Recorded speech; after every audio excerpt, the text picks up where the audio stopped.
How you doing, YouTube? Tongue Hi, punch Joey. tongue punch that like button, as Kyle would say. And what's going on? Yeah, we're gonna do a live stream. We're gonna hang out with the boys. These are the boys. I'm Matt from Massa Beers. You guys can go. No. I'm Thomas from Thomas Open. I'm Mike from NerdSense. Kyle from No Hype Beer Reviews. Instagram Untapped on YouTube. Friendster. Friendster. I still have a Friendster. IRC channel. Yeah. How you doing, Ryan? Yeah, we're gonna be doing a little bit of a live hangs here, drinking some beers. It's Small Brewery Sunday, which is a Brewers Association thing. It has nothing to do with Thomas Open, with those weird European guys, but we'll allow him to be here and do that. And we're also gonna kind of just talk about, I guess, kind of do like a soft pitch. I guess it would be a soft pitch kind of year in thankfulness about beer. That would be my kind of idea of what we liked, what we enjoyed, what we're thankful when it comes to beer and stuff like that. And we'll get to all that stuff. But first off, how's everybody's life going? What have you been up to, Thomas? Pretty decent. I mean, shit is a bit boring because, you know, the for everybody, you know, the COVID shit, you can't really do anything. But today I had yesterday and today I had a buddy over, all socially distant and everything, drinking some beers, having some fun, having some laughs. So that was fun. Work's getting a bit pretty busy because, you know, I work in a store that sells things like toys and electrical appliance that people need for the holiday seasons, you know, shit like that, and pots and pans and sex shop for those that don't know. Yeah, toys shit like and that, electrical appliances, things like that. Yeah, and no, but you know, it's, you know, it could be. I'm like, it could be better, sure, but it could be a lot worse. So I'm okay. I'm fine. I got beer, and I'm happy. How about you, Mike? I'm good, man. You know, COVID, this whole thing hasn't hit me as hard as it's hit other people because I like being home. It's not a big deal. So I just hang out with my wife, I hang out with my brother. I drink beer. I do the live stream with you guys every now and then. I do the NerdSense stuff. Like, you know, I hang out dog a lot. These are things I wanted to do anyway. I'm not obviously trying to minimize the bad stuff, but it's sort of like what's the word for it? Like made it easy for me to be happy at home because I'm not forced to be in public and around people I don't want to be around anyway. You know, work has been good. I've worked through the whole thing. We've had a couple COVID scares, but I haven't been infected in an obvious way. I mean, I hope I haven't been. Actually, honestly, I kind of hope I was and I didn't notice. Like, then I have to worry about it going forward. You know, things are good, man. For me, I can't complain. Honestly, I'm extremely happy. And Kyle, man, how's it been going for you? Because it's got to be interesting. We haven't really hung out since before the school year started, so I'm kind of curious to see how you've been tracking. Yeah, no, I know. I've just, it's crazy, man. Yeah, so if you don't know, I'm a teacher, and we're doing in person and virtual at the same time. So it's nuts. You know, I am happy to be back to work. Like, it brings me a lot of happiness interacting with the students and stuff. But it's weird. You know, we're all masked up. Everyone's 6 feet apart. And then it's like I'm teaching the people, you know, in the classroom, and then I got to look at the camera and talk to the people at home and try to make sure everyone's learning. And it's nuts. And then, yeah, I'm exhausted. So when people are like, hey, let's do a live stream at whatever, I'm like, nah, I'm just gonna like go to bed, you know. So you know, but I'm happy, I'm healthy and all that stuff for sure. And you know, with the budget cuts, there was potential for me to lose the job, but looks like I should be good. So that was nice. You know, so yeah, overall things in my world are very good. Yeah. So just like a quick technical question on how that works, because I've been interested about how that works for teachers. Do the same kids always go to school, and are the same kids staying at home, or does that sort of rotate? Like this week, these kids go to school and stay home, and then that week or day or whatever. How does that work? Depends on the schooling. So our district made the decision. I'm a high school teacher specifically, so it looks a little different too sometimes what level you're doing. For us, it's the same group Monday and Thursday, and then it's the same group Tuesday and Friday, and then everyone is virtual on Wednesday.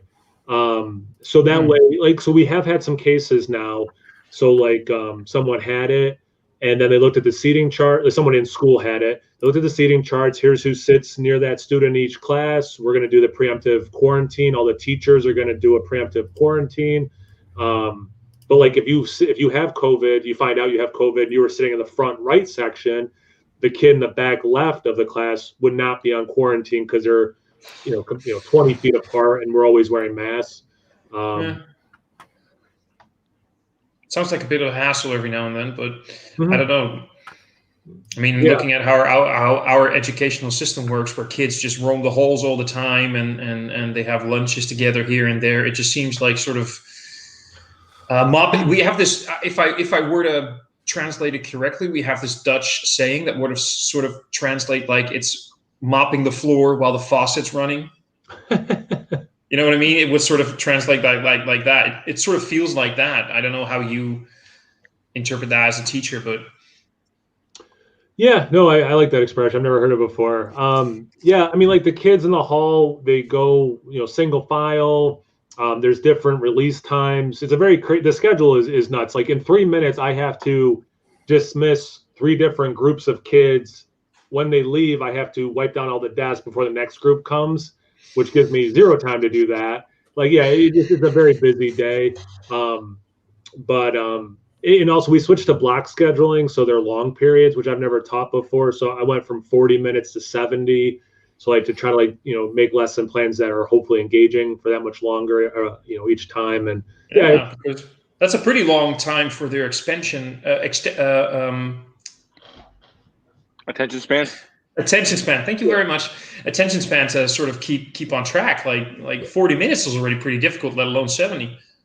Yeah. So what I do is 30 minutes of something, a 10-minute break, and then 30 minutes of something, and then they're on to their next class. So that's how our administrators are very flexible. They want mental health to be, well, all health, mental and physical, to be the top priority. We know the instruction, unfortunately, is not going to be as good as it has been. These are realistic expectations, and we're just get them what they get as much to these kids as we can is the thing, and while being safe and yeah, again, caring about mental health, our mental health, all that stuff is a focus. It's about as good as it can be, but I'm not gonna lie. I mean, it's very stressful. It's super stressful. Yeah. Oh yeah. Yeah, I'll bet. Yeah. How about you, I'm just Matt? happy you're doing okay. Me, I got the COVID. Yeah, I got it. I caught it from my workplace a couple weeks ago. 2 weeks ago, basically. I am pretty much at nothing bad happened. I'm gonna say that, and that's not me kind of you know what I mean, kind of lessening the importance of it or the deadliness of it, but I'm one of the very lucky ones that I ended up, contracting it. And the worst of it that I had personally was a light sniffle and a light cough was by far and away the most, actually the smell thing, because I did actually lose my sense of smell. It came back yesterday. And right now I have a little bit of a sniffle. It's not even like a sniffle. It's just kind of there. And,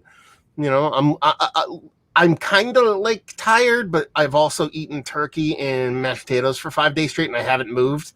Yeah. And so I'm a big fat piece of shit from Thanksgiving. So that's probably more to do with me being tired right now than that. But yeah, actually,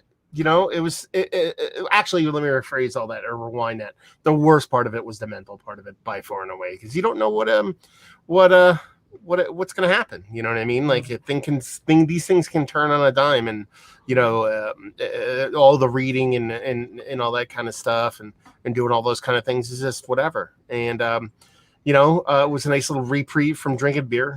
This is technically my first beer in, I don't know, 10 days, 13 days or whatever it's been. And I can taste it. So that's fun. But it's also weird because if you think about it from a purely like kind of like a first world problem standpoint, like I was like, am I going to be able to review beer? And like, is my smell going to go away forever? You know what I mean? Not that I'm good at it anyway, but at least I can fake it, So, yeah. So yeah, I had it. My wife has it, which was the larger concern with us having the baby and whatnot. But it seems like in the grand scheme of things, we're going to end up being without something going sideways out of the blue. And we're going to end up being one of the lucky ones when it comes to this. And it's just so weird because you just don't know. I'm a firm believer in a couple different things. And just from my personal experience, I really do think and this is just armchair quarterback stuff, but I do believe it has a lot to do with the level of exposure you have when it comes to this. I mean, it's not so much that you accidentally breathe in the wrong place. I think it's concentrated dosage over time. I think is and that's been part of the theory with a lot of scientists is that the worst cases you see are in people that are in old age homes, not necessarily that they're old age, but that they're in a constant recirculating air environment that you're getting bombarded with the virus over time, and it's the amount of the dosage. I had several people that know me from work that kind of wrote me, not necessarily for just a generic sympathy, but to be like, we feel bad for you because of how vigilant and how careful I was.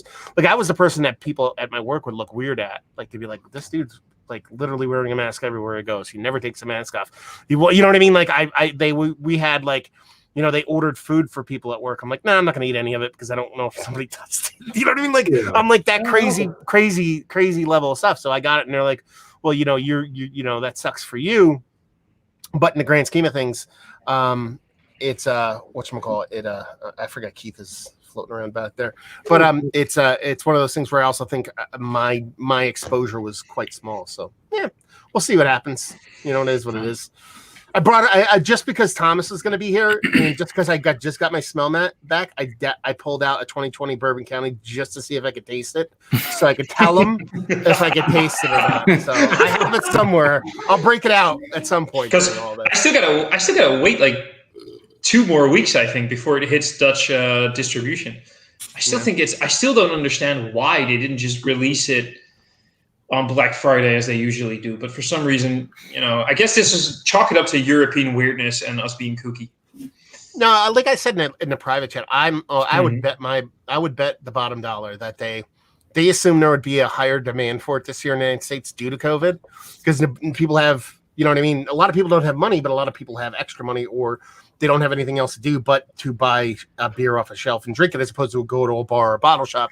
So I thought they might think they might have had a larger want for the beer this year as opposed to previous years. So they figured they'd keep the beer here for an extra week to see if they needed that surplus that would normally go overseas, and then release.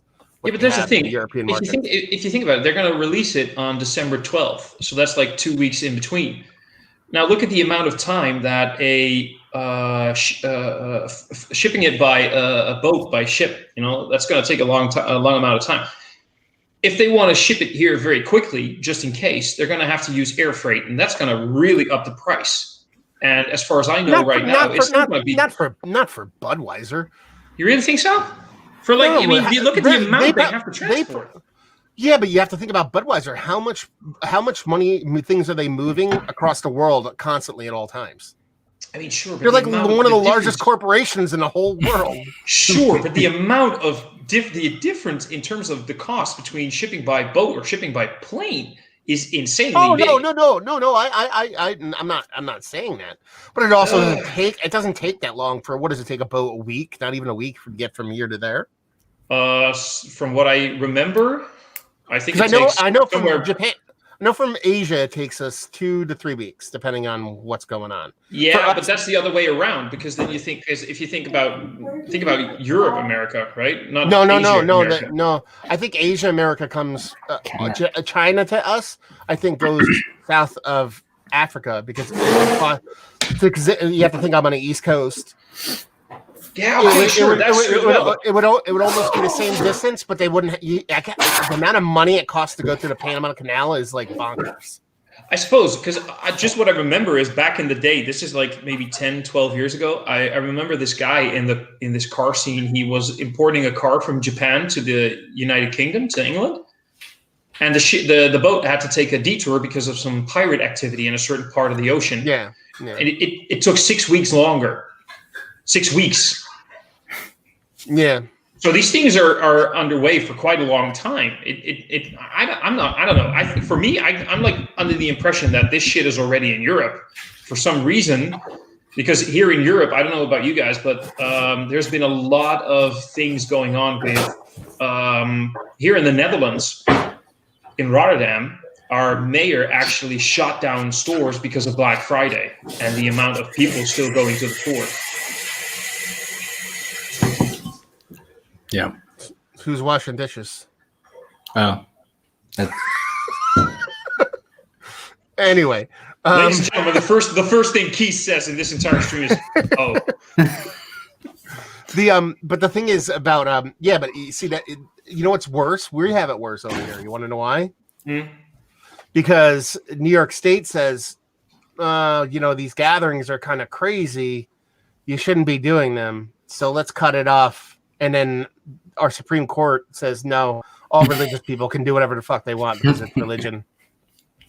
So they basically said, we're gonna have to limit religious gatherings, which is not like it's not even related. They shouldn't have to say that. It's just say all gatherings. But then they're like, no, people who like Jesus should be able to hang out. Same shit here. There's this church thing somewhere in this sort of county where in public places you have to wear a mask. The actual law starts December 1st here. Finally, we're very much on time. But you can get a fine started in 2 days when you're not wearing a mask, except for churches because they're not public. Yeah, private. Yeah. Plus, Jesus saves. Oh yeah, he does this on a regular basis. or whatever deity you subscribe to. Oh yeah, of course. Just to Jesus. It could be the flying spaghetti monster for all I know. I like that dude. I like spaghetti. I think Lewis Black compared Jesus in Europe to Coca-Cola, just everywhere. What's going on, God. Keith? Not much. What you drinking? Montclair Brewery. Okay. Their motherland. It's a we get to share. Nice. Oh, cool. It's a gluten-free sorghum beer, 4%. It's like I believe if I remember correctly, I don't remember. It's like a husband and wife own it, and the husband's the brewer, and he's from Africa somewhere. I don't remember where. And apparently it's an African recipe of some sort. But what did you say? It was a gluten-free and then? Sorghum?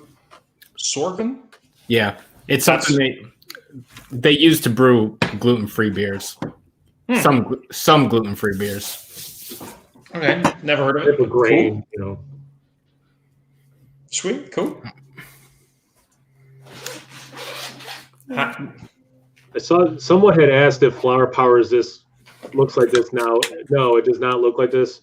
I put some CBD oil in it, and it's very cloudy. This is Flower Power, but that's why it's a different color. They didn't turn it into a hazy New England style IPA. So CBD oil, man.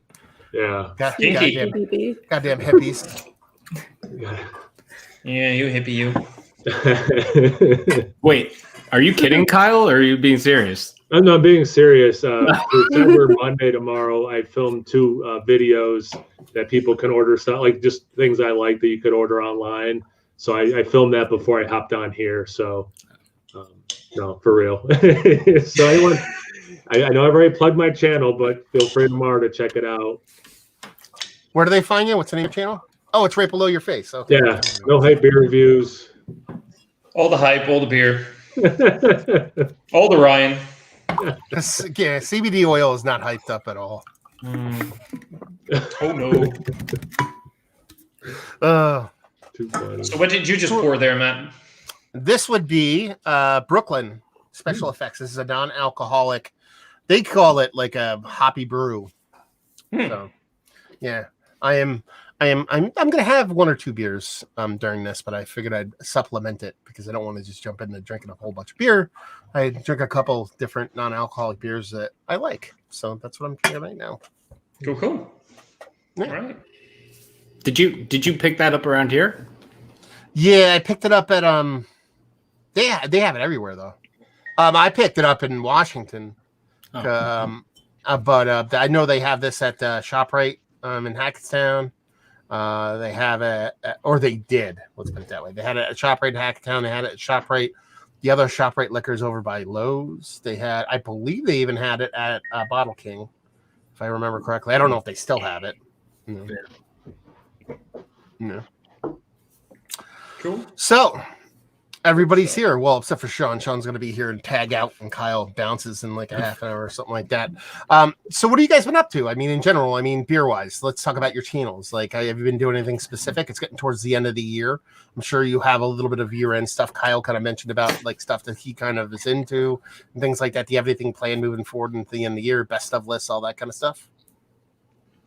Oh, no. Oh, Dolly, no. Well, I don't know who wants to start first, but otherwise I'll just go. But I never do those. I never do the end of year thing. I've been thinking about it, but I can never get anything cohesive going, and my thoughts always go everywhere. I usually do these this week before Christmas. I try to find beers that I think work well with either they're Christmas themed or I think they work well for Christmas. Like I think Mike, we talked about some stuff during that Stervit review. Remember? Talked about things like Appetinos and things like beers that I think work well with Christmas. And I just like to pick a few, do some reviews wearing a shitty Christmas sweater and socks and sitting next to the Christmas tree and make a big fool out of myself. I always think that's kind of funny. And other than that, as far as my channel goes, I'm really working through a shitload of IPAs that I've received lately and just trying to get everything reviewed before they aren't so fresh anymore, but also trying to make sure my liver doesn't hate me. And that's kind of really the status of me beer-wise. And yeah, that's it. What do you guys got going on, Mike? The holiday special, obviously, but anything else beyond that? Not really. I mean, the holiday special is the big. I think we're doing that probably the 11th. I think, and that should be a lot of fun. I mean, it's fun every year. It's completely out of control, and I'm sure. I don't know how much fun it is to watch, but participating is really fun. Other than that,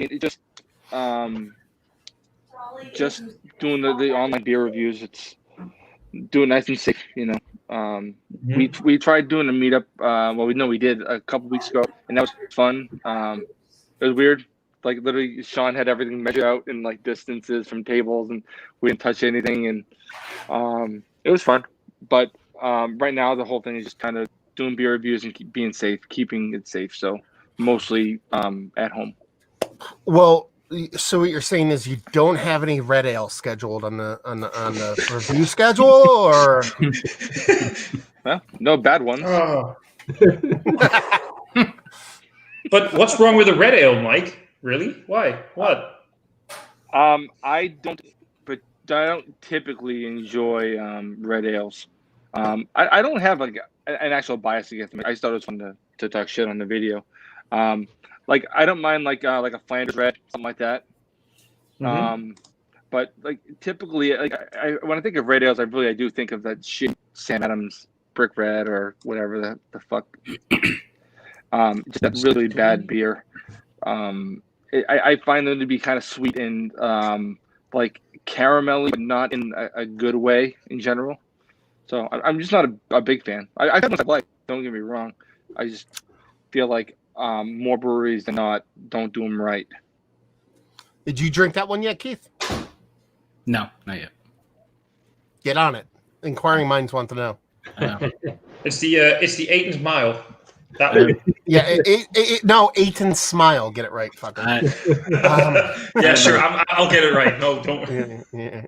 I love doing that. I'm like halfway through. I'm like, what the fuck's wrong with me? I'm like, this is classic. This is on brand for me.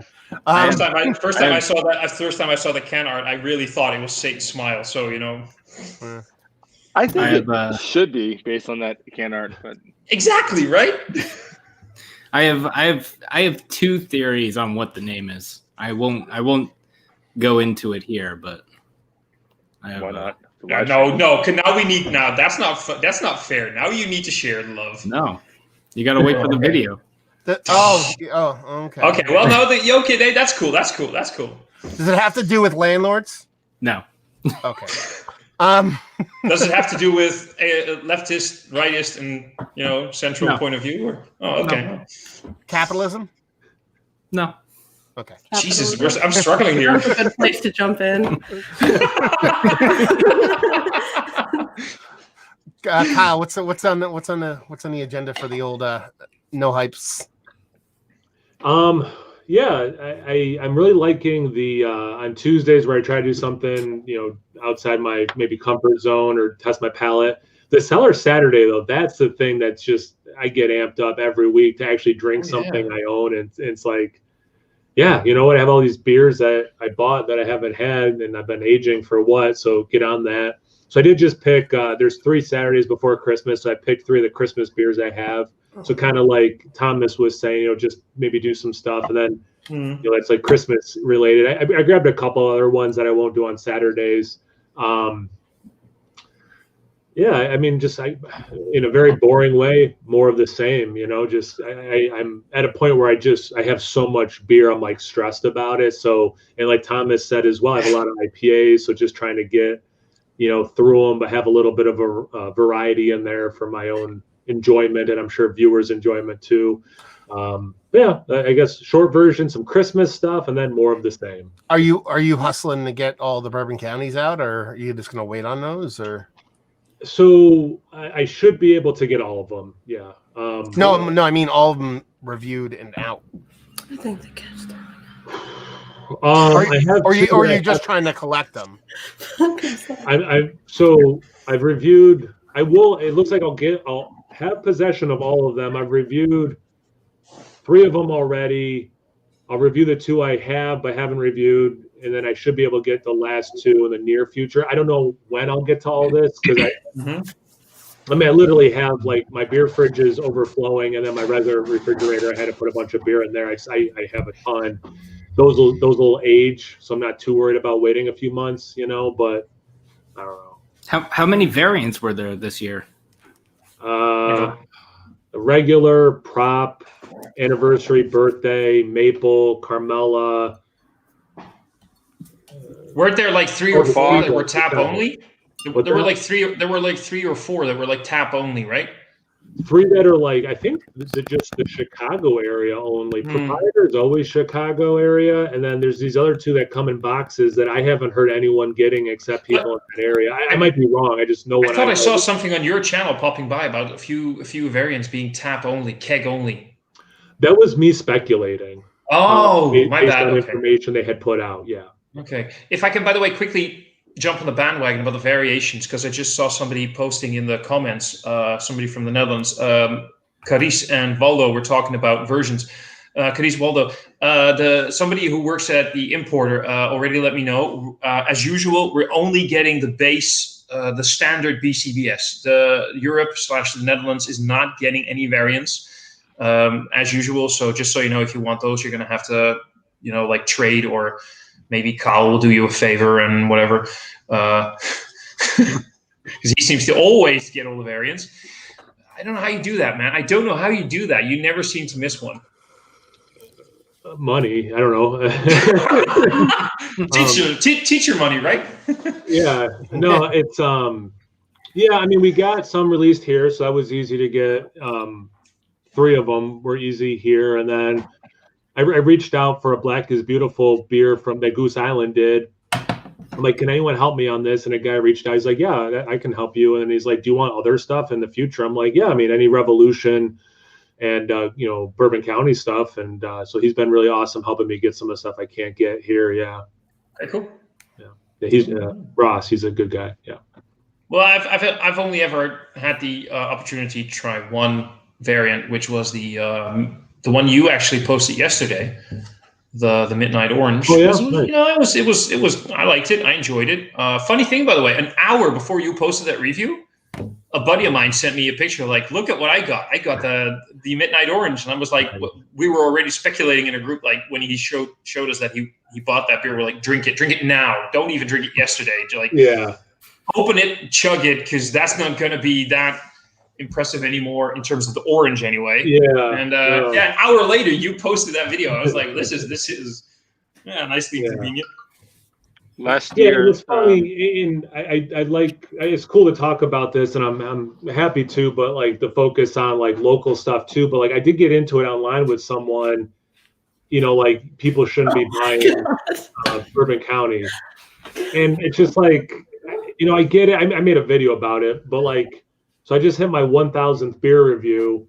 45 of those were AB and Bev products. I feel pretty good about my ratio of like supporting independent craft. Like it pisses me off because like I don't shop at Walmart or Amazon and things like that. But every once in a while I need something, I have to do that. Like it's just you try to support who you can, and Goose Island, I mean, I don't know, I don't pay attention to AB and Bev, but like Goose Island themselves has also done some like the Black is Beautiful. They've done some social issue stuff that I really support. So like, what do you do? About it. Like this guy online who's giving me crap. He's probably eating McDonald's, drinking his craft beer, and he's like judging me. It's like, well, I'm not eating McDonald's. I'm eating a local restaurant while I drink this. So act like you're better than me. That's fine. But I do like the idea of focusing on smaller breweries, but when I was going through my beer fridge earlier to get out a few cans, it wasn't hard for me to find a bunch of local stuff because other than a few really rare things, my entire beer fridge is only local beer. Only. I mean, as far as local, if you want, Trillium is local to me. So when it comes to but Trillium or Spyglass or I mean, some stuff from Maine, like Battery Steel, or it's all local stuff, other than a couple small things like I think even that Allagash is kind of local. I know they're bigger, but it like if I spend $150 on a few bottles of Bourbon County, I don't feel like it's that bad. No, it really isn't. But like, there's an interesting question though, because I'm from like my country, the Netherlands. I'm smaller than some of your my country, by the way, not me personally. My country is Jesus Christ. Some men are longer than others. What the fuck? There we go. Anyway, my country is the camera is very slimming, Thomas. Oh yeah, you need a long lens. You're gonna need a long lens for that one, baby. Anyway. No, but my country is smaller than some, United States. What do you guys consider local in terms of mile radius? Oh man, that's such a weird question because, like, I would like. It's weird because I have different ideas of what local is. If someone said, like, if someone who lived in this area asked me, "What do you have local to you?" It would be like the super close breweries. But if like Mike asked me what was local to me, I would probably include like New York City and Philly. You know what I mean? So it's almost How far is that from you in miles? New York is what, Keith, hour and a half? Yeah. Philly's 2 hours away in the car on an interstate. See, that's funny because I've got breweries that are an hour and a half away from me, which I wouldn't consider local because, our country, like from driving from the top of where I live to the south of the country is like, I don't know, 3.5 hours. But how long does it take you to get there? That's curious. Like, for example, like New York. Let's see, New York City. New York City for me is 54 miles away from me. Whatever you want to kilometer that shit into. Times 1.6.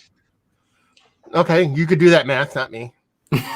No, I just know you have to do it times 1.6. I don't know the number. That's how stupid I am. I know how to do it. I just don't do it. See, and this is a bunch of bullshit because we have to go to the comments, right? 70. Because I've been ignoring them. But right now we have Oak Ridge who comments quite often. He drops me off beer. He says local equals any spot you could hit on your normal course of week to week. I like travel. that one. I like that. No, one. That's bullshit because he travels from like here to Florida to like fucking Portland, Maine, like every day. Oh well, so for him, fuck that. Okay, yeah. You know what I mean? So he's just loading that shit up, so it's all that's local to him. Yeah, that's one of my brothers actually has to travel through the entire country every week. Every brewer is local to him. I could name everything local. Yeah. Like for people watching, I asked the same question in our group chat when we were talking about this, and Matt said, for me, local is within 8 hours. Because yeah, but it takes an hour for him to get off his driveway, you know. So Time's longer. Yeah, like, for me, if someone asks me if there's anything local, I probably won't describe anything more than a couple miles away, because when I'm lucky, there are a bunch of places that are really close. But if I'm on a live stream and someone says, "Do you have any local stuff?" I'm gonna start pulling out anything that's in New England because I don't give a fuck. But that's the thing too. If you ask me, like, I live in Hope, New Jersey, like I live in the middle of nowhere. So if you ask me, like, and this is kind of what Thomas is kind of going at a little bit, is that you ask me if I were to strictly keep it to like what I guess most people classically think as local, I would say Zigmeister, I'd say Manskirt. I would even go as far as to say like Easton, Phillipsburg, Stroudsburg. So those are all places for me that are 20 to 40 minutes away. If you were to ask somebody that lived in Brooklyn, they wouldn't leave Brooklyn. Yeah. You know what I mean? Like they wouldn't even go into Manhattan. Exactly. They wouldn't even go into Long Island. But so you're talking about them. They're like, oh, it would be, other half fucking folks beer, all that kind of shit. So they're like literally they would keep their window within a 5 mile radius, where I have to make mine a 30-mile radius because I live in the middle of nowhere. So, it is what it is. Oh, exactly. Because if I were to live in like Rotterdam or Amsterdam, like I need more than two hands to count local breweries. Well, for me, the one of the things that I think what I'm drinking right now is about 20 miles from me, less than 20 miles, and I've got a few other ones, 2 maybe within 15 miles. And those are the closest one. The rest are definitely more than 40 miles away from me. So very locally speaking, I don't have a lot of stuff very local. For me, it's all more than 20 miles. Yeah. But so even but even if you talk about Adam here from Mercy Beers, he said local is anything in your county and state. Well, within 10 minutes, I can be across my to another state into a brewery. Yeah. Like if you just Keith was talking about Buck Hill. It's like a little eatery that has beer, and I actually don't hate them, but let's omit them because they're not a traditional brewery. Yeah. They're a restaurant that happens to have brewing vessels. The closest brewery to me is in a different state and county. Yeah, exactly. You know what I mean? So yeah, I live in New Hampshire, and I can get to Massachusetts in a couple of minutes. I'm really right on the border. But I'm also lucky that, like, seriously, the best brewery within like 25, 30 miles of me, I could walk to. Like, I'm really lucky. The beer there. That's the best distance. Yeah, it's outstanding. Mostly for the return trip. I'll let you in on a secret here. You know what local is? Besides being famous like we all are, if you were to go into the brewery and the taproom manager or owner says, "Hey man, how you doing?" You're probably in a local place. Oh yeah. You know what I'm saying? Like sure, like, you know what I mean? Like all of us, like if I go to some breweries where I just know the owners just because I've talked to them from a podcast and stuff, I'll get that. But what I'm saying is, it's most of the places that are local, you can pretty much write it down when you walk in and they go, "Hey man," you're like, "How you been?" You know what I mean? That's how you know you're at a local fucking place. To keep that, you're local when you're the local yokel. This is going to turn into a bad Jeff Foxworthy routine. All right. Yeah. I know you're local. He might be in a local bar if. Yeah. Oh, where'd Thomas go? He's walking to a local brewery to pick up a 6-pack. Sorry, after he said that, I was like, "Oh, I just found out that Thomas has to leave. He's got to go." No, man, I'm here. I'm always here. Don't. But yeah, I think location matters a lot too. Like when I was in Colorado, it felt like every town we went to had a brewery. So like that's their local brewery. You live in a bigger city, there might be many breweries where you live. I mean, I don't know. It just kind of depends on where you live and what travel looks like for you. I feel like local. I mean this. Local is what you make of it. You know what I mean? Mm-hmm. Like some people, I mean, just like anything, you know, who's to kind of shit on someone for how they feel about something? I feel like if I'm willing to drive there, and I'm not willing to drive to many places, we're gonna call that local. You know what I mean? That's for me. If Thomas wants to call the southern part of fucking Italy local, like he probably wants to, we'll go with that. Dude, I can be there in a day. No, like literally, if I were to leave right now, I'm probably there at like 8 p.m. tomorrow. That's within a day. I'm there. You should probably explain where you are now as far as time frame, because 8 p.m. tomorrow to me is very fucking far from now. Oh Jesus, it's for me right now it's 20:45, so it's like 8:45 p.m. Yeah. So I can be there like 8 p.m. tomorrow. And where are you going? Southern Italy, apparently. I don't know. Mike said I should go to Southern Italy. I mean, I would, except for that, like Italy is probably the biggest COVID shitstorm in Europe right now. Other than that, I'd go. Oh yeah. Yeah. Like, so for example, like Montclair is like 45 minutes from here. Mm-hmm. And two of the places that I picked up local beer from is Montclair, and then there's a brewery about 10 minutes from there called Forest City.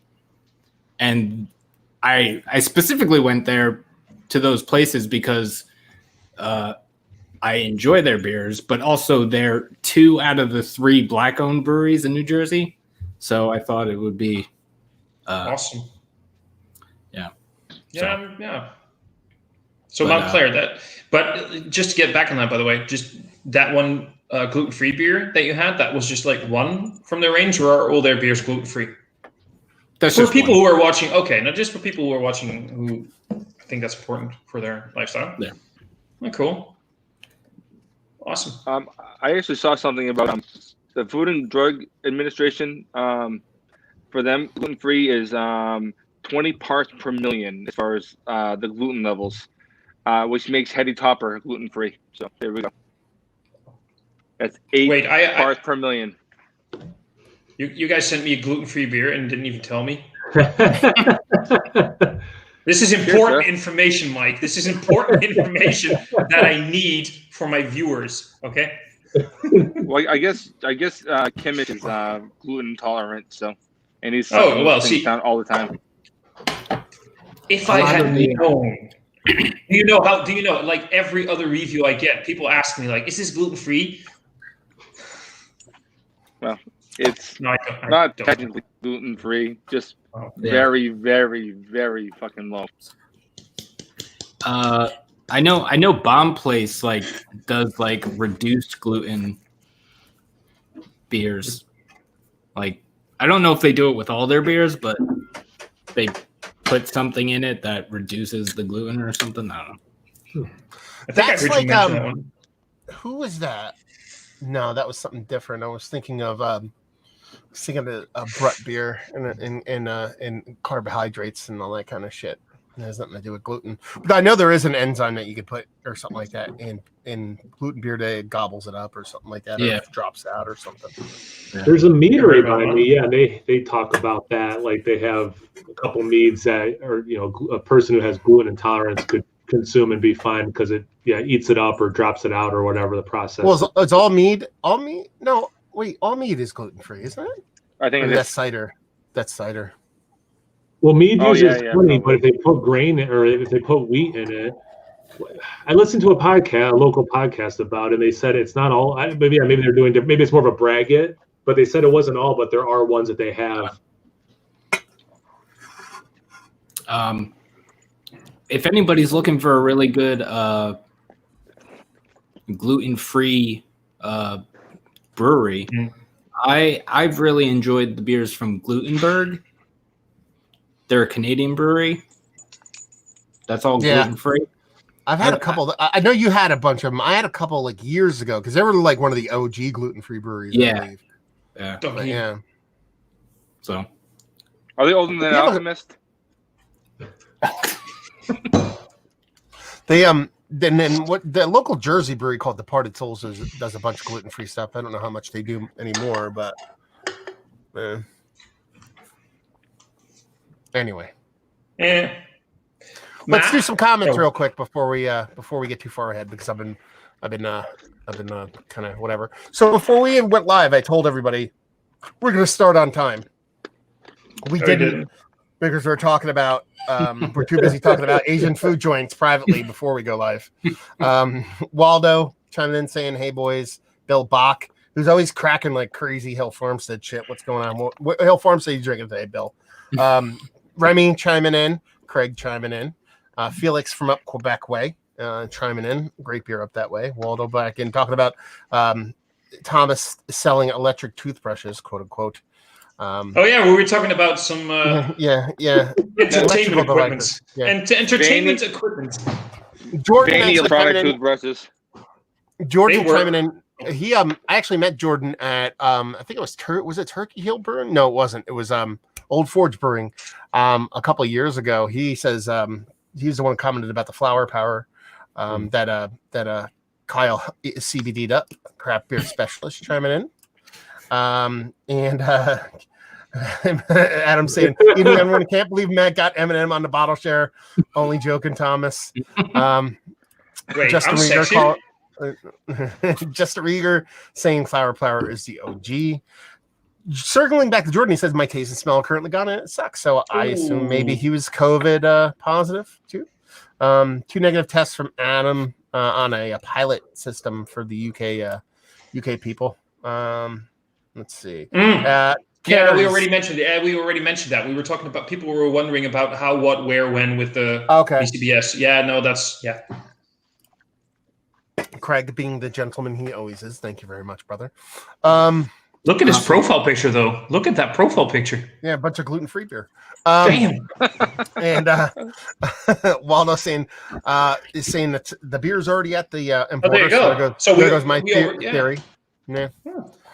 Thomas saying still locked down an island, no churches, no pubs, no restaurants. I did read a little fun fact, is that you're not allowed, and it was Ireland. Yeah, it was Ireland. Is that they closed pubs, churches, and restaurants, but they didn't close bars and airports because of layovers and travel, because I guess it was a thing where people couldn't leave. So people were buying $10 tickets just to get into the airport to drink at the pubs. I know, but they weren't actually going anywhere. They were just finding the cheapest ticket for like £10 because air flight is so cheap over there. They would buy a ticket just to get into the airport so they could sit in a pub and drink beer. This literally happened. People in the Netherlands did the same thing. It's like, holy shit. But the best part is you could actually fly for those $10. You could fly to Ireland and go back for like maybe 20 bucks. So you could go to Ireland, sit at a pub in an Irish airport, drink some beers, and get the fuck back. That's fucking genius. Dedication right there. Felix and he drank a Rodenbach Classic sour ale oak age in a bottle today. Today in a can. Best in bottle, of course. I mean, Rodenbach's one of the best beers of all time. I love that beer. I rarely pick it up, but when I do, I always get very angry at myself for not buying it as much as I should. That's an interesting point for a live stream or a topic at some point. What beer do you know is awesome, but you hardly ever buy because of all the other stuff that's out there? So like a 47-hour live stream. Okay. Yeah, exactly. It's like literally, it's like, okay, let's get every beer we've ever had.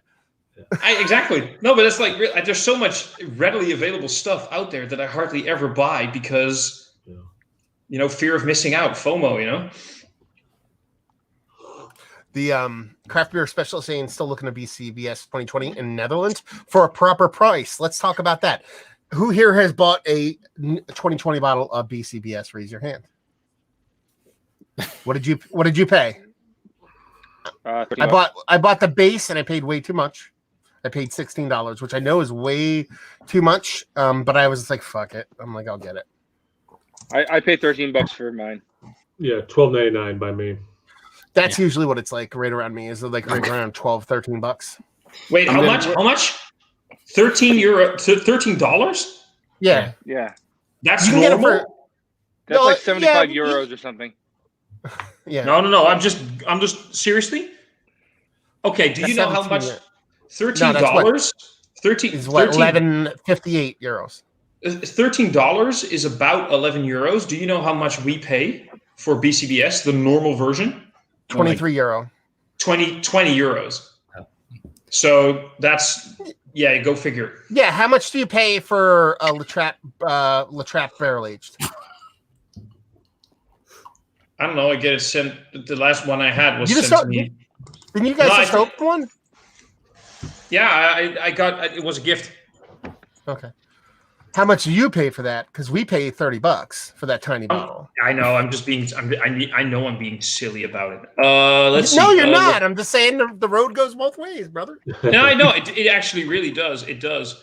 Let's close to Winkle online.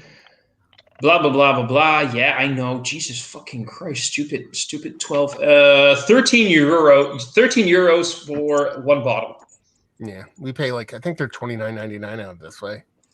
Yeah. Okay. So that's the thing, though. I mean, this is we can be outraged about it, but that's how it works, Thomas, Window Beer Reviews just got 100 subs. Golf clap, everybody. Gotta give a golf clap. Keith, where are you at sub-wise? 67, I think.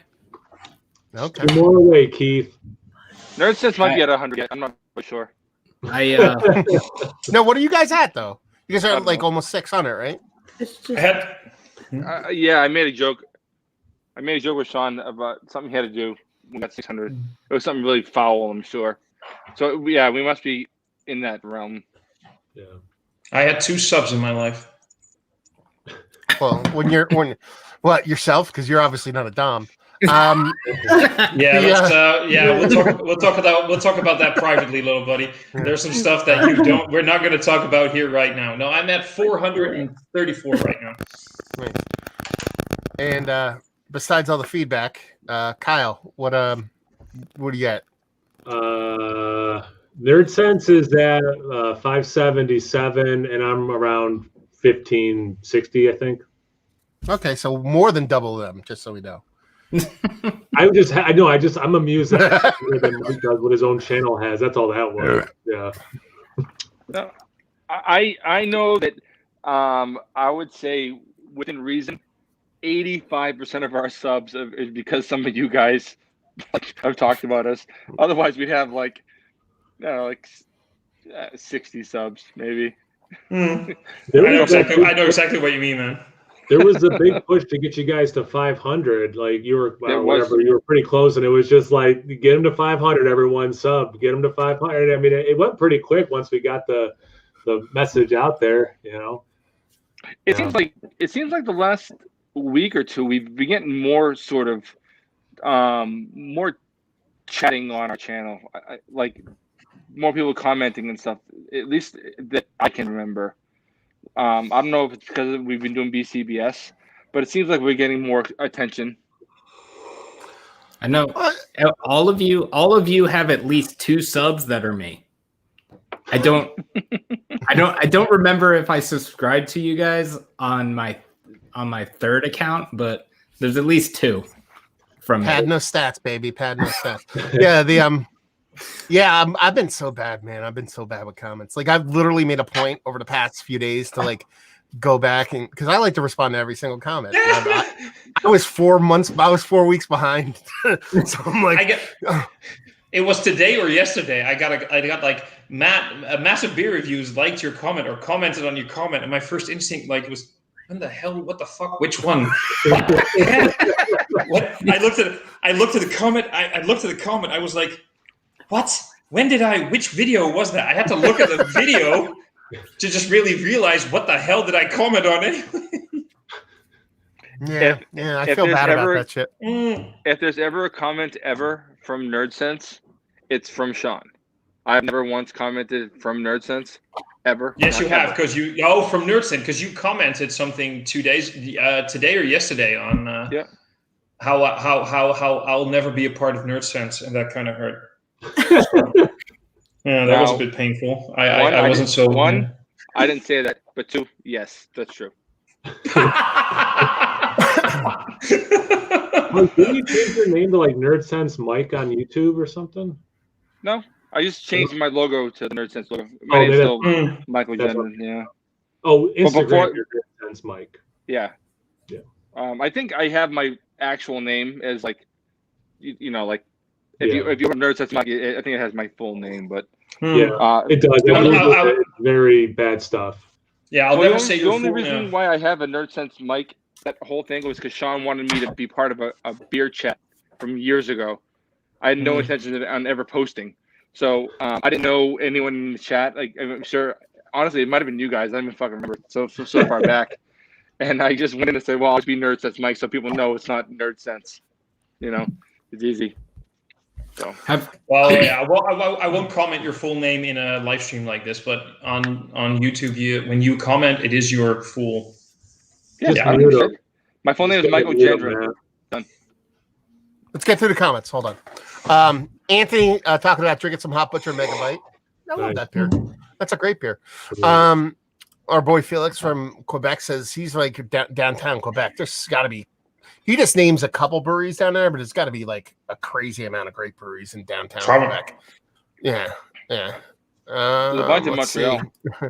Adam says, my local tap room says, oh, it's you again. Does that count when it comes to being local? It certainly does. It's like you walk in and they go, oh, fuck. Yeah. Let's see what else. Adam said I had a gluten-free Puhala Imperial Stout. Puhala don't fuck around with stouts. Besides Thomas, has any else had Puhala stuff? Their stouts are crazy good. And it's interesting that they did. Yeah, interesting that they did a Imperial Stout. Oak Ridge says, does local include somewhat local breweries who sell through your real local supermarket? Yeah, it could be anybody local. I think so. Well, depending though, do they brew locally? Because you got some of those. He's saying like a place breweries. that's a couple hours away that you can get it at your local the local supermarket. I'll allow it. Yeah, okay. Because I got some stuff that I know that is supposed to be local in name, but then it turns out that they brew on the other side of the country. You know, they're like the gypsies. And is that like local, or they're like the gypsy brewers? A buddy of mine is a gypsy brewer, but he actually brews at the brewery that is, this one. He's local. It's local and local. I think local is what you make it. Easy. Yeah, I suppose. Yeah. So Thomas has a question here: best state or area for beer in the United States? Portland, Oregon. Oh, why? When I was out there, I mean, I've been out there a couple times. Bruce, get over here. Stop being an asshole. When I was over there, don't talk to your son like that. He's growling at people outside. Stupid. He's protecting you. No, he wants me to pet him, and if he does something that's like kind of shitty, Bruce, stop it. It comes over. Oh, you gonna pet me then? It's just he's just a mess. He's a good boy. Yeah, when I was out I've been to Portland, Oregon a couple times. A very good friend of mine from the Navy was out there, so me and my wife have gone out a couple times, and I mean every single block, it seems, had a brewery that was just awesome. I mean, like, around here there's some okay breweries, and then there's some real fucking pits, and I'm sure there are some out there too, but the entire time we were just walking from brewery to brewery to brewery, the way people would do a bar crawl, and everything was awesome. I mean, everything that we went to. Now, again, a guy that was skipping the shitty ones, but I just had such a good time every time we've been out there, just drinking outstanding beer all the time. Cool. New York has a strong beer scene. I'm obviously biased because I'm from New York. I think it's got a lot of awesome breweries. But I was thinking the other day, and someone mentioned Hot Butcher. I mean, the Chicagoland area has some awesome breweries for sure. We're talking about Goose Island and Hot Butcher and Revolution and stuff. But I mean, New England, because you could get, you want some like traditional styles. You can do Allagash or whatever. You want that heady topper, gluten-free experience, but you want some super hype stuff and everything in between. You want Sam Adams. I mean, it's an area if you want to do areas, you can get a lot of different things done very well. Yeah, it's a hard question because it's like you could view it from a couple different standpoints. Like you could be like a different area, like what's the again? It would be like saying local, like what area? Like I would default to like one of the big cities, either it'd be Portland or San Diego, or like New York and shit like that. But if you're talking about like an area, I mean New England, I don't know if you'd find better than that. I mean, New England, because you could get every style you possibly want, an upper echelon of the style. You know, like if you go to Florida, are you really going to get? I mean, there's some great breweries going up everywhere, but Florida's pretty much old school, new school IPA, pastry stout, and Florida Weiss. I mean, sure, you get new hazies and all that stuff, but it's not like the level you get up here. You can go to Portland, but has anybody here ever had like a world-class like farmhouse saison from Portland area? I mean, I know there's a couple people there. That Propolis is out there. Who's the guy we talked to, Keith? Ron Extract from, what was the name of his brewery? Remember? Garden Path.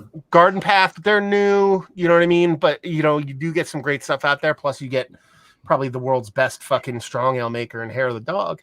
And then, dog's awesome.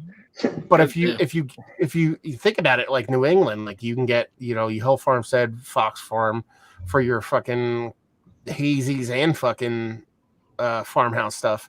If you're talking about singular brewery, I mean, it's pretty much. I mean, Fox Farm's #1 in the book right now because I can get anything I want from them. Like I can get a 2% table beer. I can get a bourbon barrel aged barley wine. I can get a Schwarz beer. I can get a fucking double IPA. I can get a fucking Rosh beer. All of them at like a good consistency, like at good quality. Not just good quality, epic quality. The only thing that really kind of puts a wrench in all this for me is I've never had a brewery. I shouldn't say that, but rarely do you find a brewery that does everything well and also does Belgian styles well, like Belgian Dark, Belgian Quad. That's true. Kane might be the exception to that rule. Moving to America and finding a place that's like, near that brewery. How does that work? What do you mean? Just because I need to live there. Yeah. Okay, that was funny. They paid him to say that. Keith understands it. Hey, Thomas, do you have any machining experience? I'll hire you at my employment place. I can't talk about the machines that I have experience with. This is not that kind of channel. Yeah, I mean everywhere except for let's reverse that. Where wouldn't you want to be for beer? Oh, that's a nice one. I can be very serious about this. Other than Spyglass Brewing, New Hampshire. New England has really good breweries. New Hampshire has very few. Really? Like if you talk about any New England breweries, you're talking Maine, you're talking Vermont, you're talking Massachusetts, generally. I'm sure there's got to be good breweries in the Dakotas, but I've never heard of one. True. Deciduous is in New Hampshire. They're pretty good, right? Yeah, they're pretty good. Yep. There's like 3 I can probably think of that I like quite a bit, but I live here. Is Spyglass in New Hampshire? Yeah, Spyglass is like across the street. Oh. It's like, I mean, not really, but it's like maybe 6 blocks. It's not far. They're outstanding. Actually, I'm drinking Spyglass right now. Oh, what am I saying? Oh, are they? Seriously? Hawaii. Who wants to drink beer in Hawaii? Not me. Fuck Hawaii. There you go. From the mouth of babes. And he lived there. I lived there for 6 years. Fuck that place. Oh, of course. See, Bill Bach, he's not drinking. Bill Bach's not drinking Full Hill Farmstead. He's drinking Wunderkammer. Of course. Wunderkammer. Wunderkammer was a guy who made beer at Hill Farmstead. He worked there and he made his own beer at Hill Farmstead while working there. So he had to kick it up a notch. Of course. Yeah, I don't know where that came from. Anyway, $20 for BCBS, 20 pounds for BCBS and Europe for Craig. Let's see what else we got going on here. Let's see. Everybody talking about subs. Everybody's talking about subs. Mercy Beer has 77 subs, and he doesn't do anything but join live streams, which is hilarious. Joe Bice. What's going on, Joe Bice? Joe Bice is cool. He just started his own channel. He's cool, man. He's doing all of his. Yeah, he's doing all of his. He's from Belgium. He's doing all of his reviews in English. He's doing some pretty good shit out there, man. I'm liking it. He's cool. He sent some good beers to me as well, by the way. So that's a good question. Thomas, do you get more traffic on your English reviews than on your Dutch reviews? Really, every now and then, there's moments when I feel like I should stop doing the English reviews because they're not getting traffic less. And then I do a few beers in English again, and the traffic just goes up. It goes up and down and up and down. And the same thing goes for the Dutch reviews, really. I don't know if you guys have the same thing, but it really depends on the brewery/beer. 100%. 100%. Exactly. There's stuff that I think like this. I've had beers where I felt like this is going to be such an awesome beer to review, and people are going to want to watch it. Nope. And I'm like a small channel. I got like I said, I got 434. What are all you guys? What are your most watched videos? Let's start with Keith and for his long list. I'll look it up. Hold on. Someone else can go. I know our most watched video. Period. I know that. I know mine by heart as well. It's easy. Okay, what is it? Because it's because of a title. It's because of the name of the beer, Liquid Sex Robot. Okay. Natural. What about you, Mike? And people just Google it for that, and that's it. Ours is a review of a bottle of Mama Juana, which isn't beer at all. I brought it back from Dominican Republic, and it was early on, one of our first videos. First 50. It was early, and that one has like exponentially more than any views we have on anything else. I mean, like 10, 20 times as many as our next highest. It's ridiculous. Right. And we're just talking review videos, right? Any video, it doesn't matter. Oh, whatever you want. Oh, my most watched one is the unboxing, which was my first video, the unboxing of the Nerd Sense box. The second one was the official introduction video. But the one with the most views, that's like a beer review, was my second video, and that was Treehouse's 8. That makes sense. In the crafty scene, that's a popular brewery, obviously. What about you, Kyle? And then the one behind that was the mystery beer that we did. Do you want to name all the rest of the videos you have, or yeah? You've got 12 videos. I sorted them by views. I'm going through them all. That's what I said. I wanted to know if you wanted to do them all. And then my least rated one's the one I posted today. So there's all of them for you guys. Wow. Anyway, I keep wondering for when it comes to that Liquid Sex Robot. I wonder how many people Googled sex robot, found my video, and were like, "This is going to be amazing." And 4 minutes in, they're like, "Fuck is this shit?" Anyway, what's this dude gonna do to this? Where's the fucking sex robot? Sam Adams Utopia's video, but I do got to get going, everyone. So, Matt, thanks for hosting. Brother. Yeah, everyone. Can't leave until Sean gets here, though. Yeah, man. Bye, guys. See you later, buddy. Bye. Cheers. Keep safe. All right. The video, Matt, it has for us, it has 2,056 views, which is so much more than our usual 13. So nice. Cool. And by the way, it was our 13th video. That was which video? Which beer was that? It wasn't a beer. It's it's the one that the one. Sorry, beer. What was that drink anyway? Because you said about. Yeah, it's a weird sort of a weird thing they do in Dominican Republic. Essentially, you have a bottle full of herbs, like weird shit, and then you fill it up like 1/3 with rum, 1/3 with red wine, and 1/3 of honey, and then you let it sit for a fucking couple weeks, and you pour it out. You're aware that this is something I need to try right now, right? This sounds amazing. Look it up. It's hard to make. I make some at home sometimes. Woohoo! I mean, and I'll make it. Home is, the stuff I make home is better than the stuff I bought there. Because I bought it's a prepared thing. It's not really Mama Juana. It just says Mama Juana on the bottle. It's okay. Like if you make mayonnaise at home, it's like 2 ingredients, 3 ingredients. You buy at the store, it's like 48 ingredients. It's like the same thing. Exactly. You know what I mean? Yeah. Okay. Cool. I'll look it up. Could you at some point send me a message in Messenger spelling it out what I need to actually look for? I'll look it up. Sure. Sure. Awesome, thank you. In the meantime, I'm a little bit disappointed in the fact that Sean has a cap on because he said he was going to trade Bold for Bold. A valid point. Okay, happy? Now I am. Okay. So bright, it's blinding. Oh, I gotta hate everyone. I'm sorry, Sean. It's all good. So what's going on? Not much. Yeah, we Hanging cool. out, shooting the shit. Nice. Yeah, man. We're in the pub. We're in the pub. I see How's you're drinking out of your notch glass. I was quite jealous of your little package you got the other day.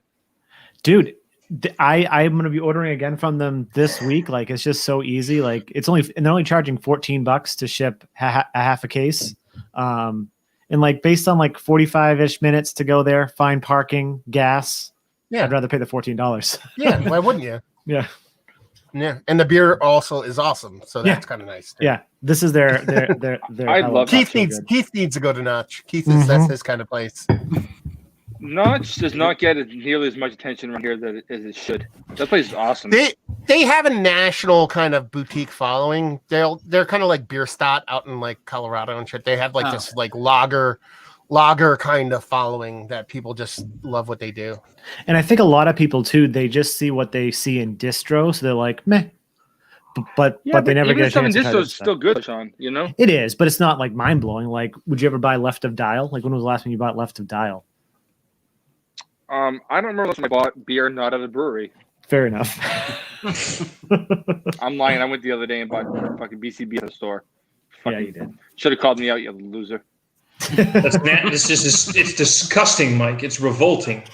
And then I'm going super local. And speaking of other Massachusetts lager breweries, there you go. That's Is that the one they recalled?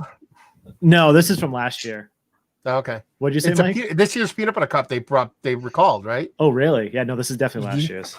Yeah, they called. I'm 99% sure they recalled this year's peanut butter cup. It's funny because Really? I almost bought a bottle of it because Carrie and I were at the brewery a few weeks ago and we got that on draft. But I was like, I don't remember it being. It's not as good as I remember it, so I'm not going to get a bottle because I knew I had this one still in the cellar. They recalled it because there was an issue with it, or Yeah, there was something going on. Oh, I thought they recalled it because Flaming Hammer is overrated.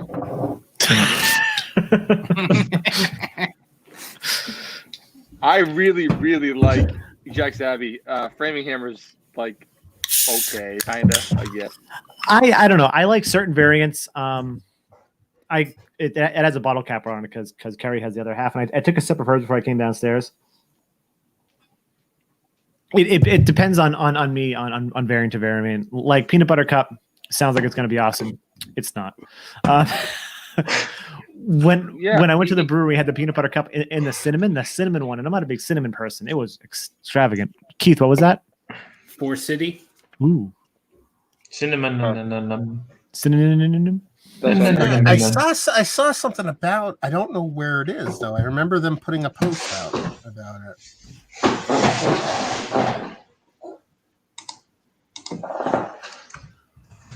That's weird. Thomas, what are you drinking?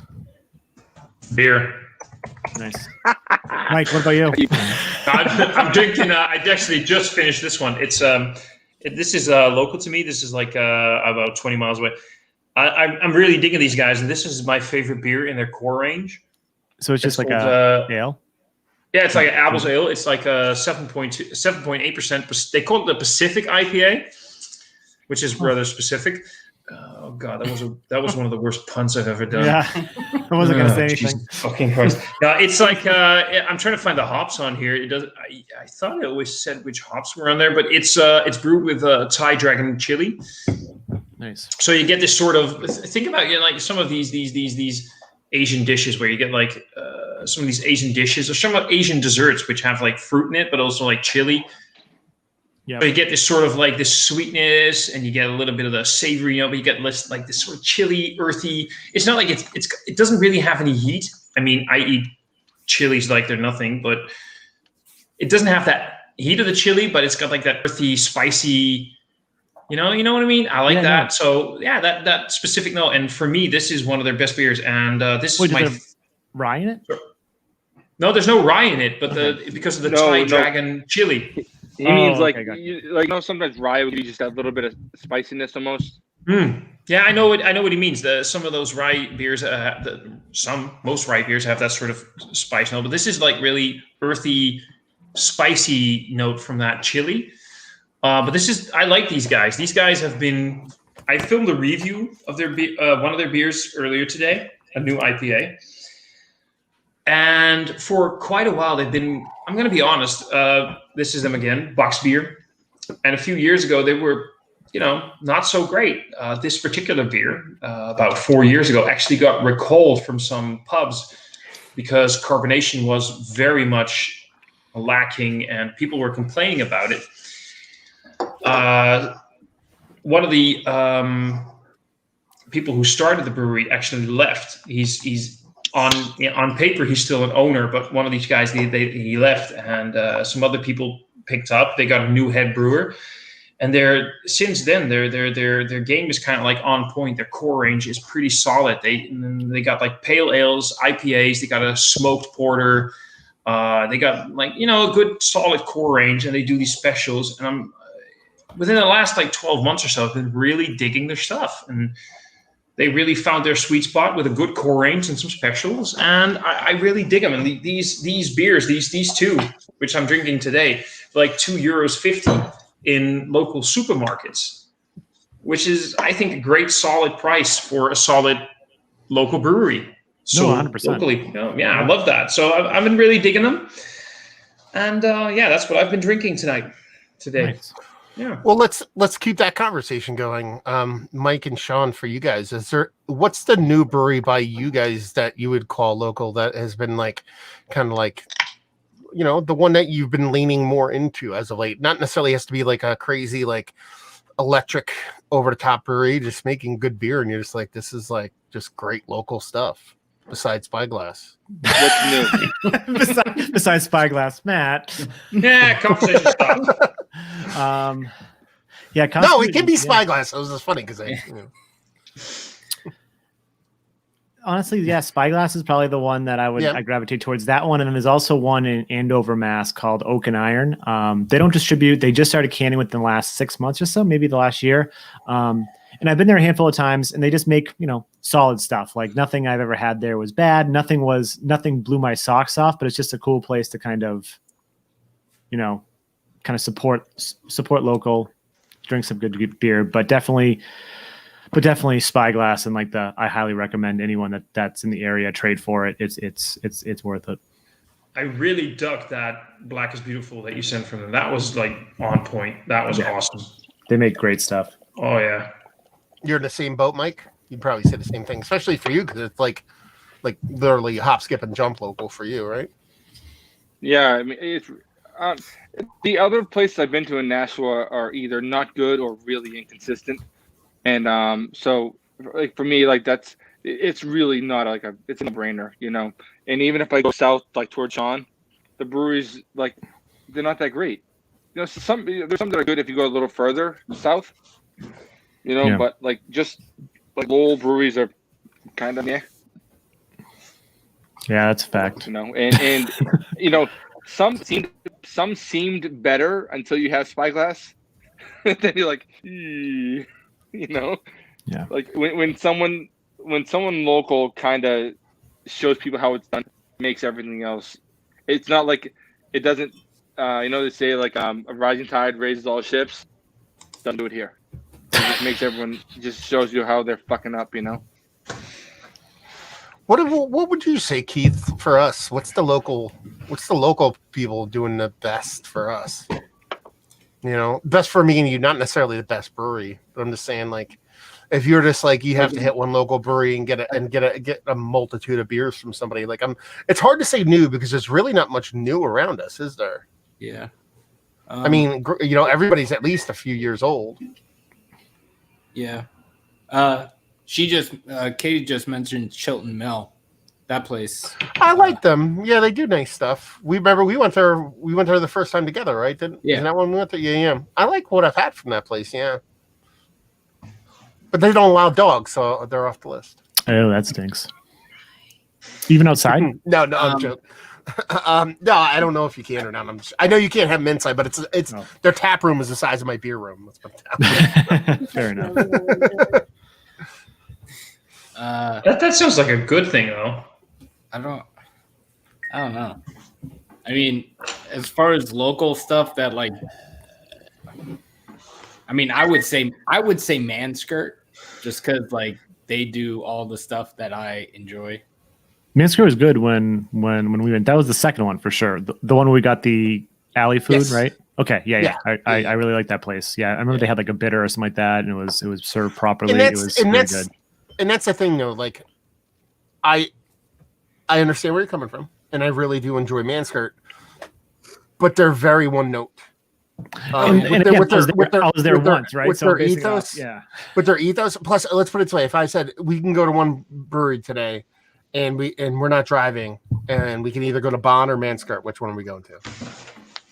Oh yeah, Bond. And they're probably the same. They're not the same mindset, but the same kind of sort of vibe.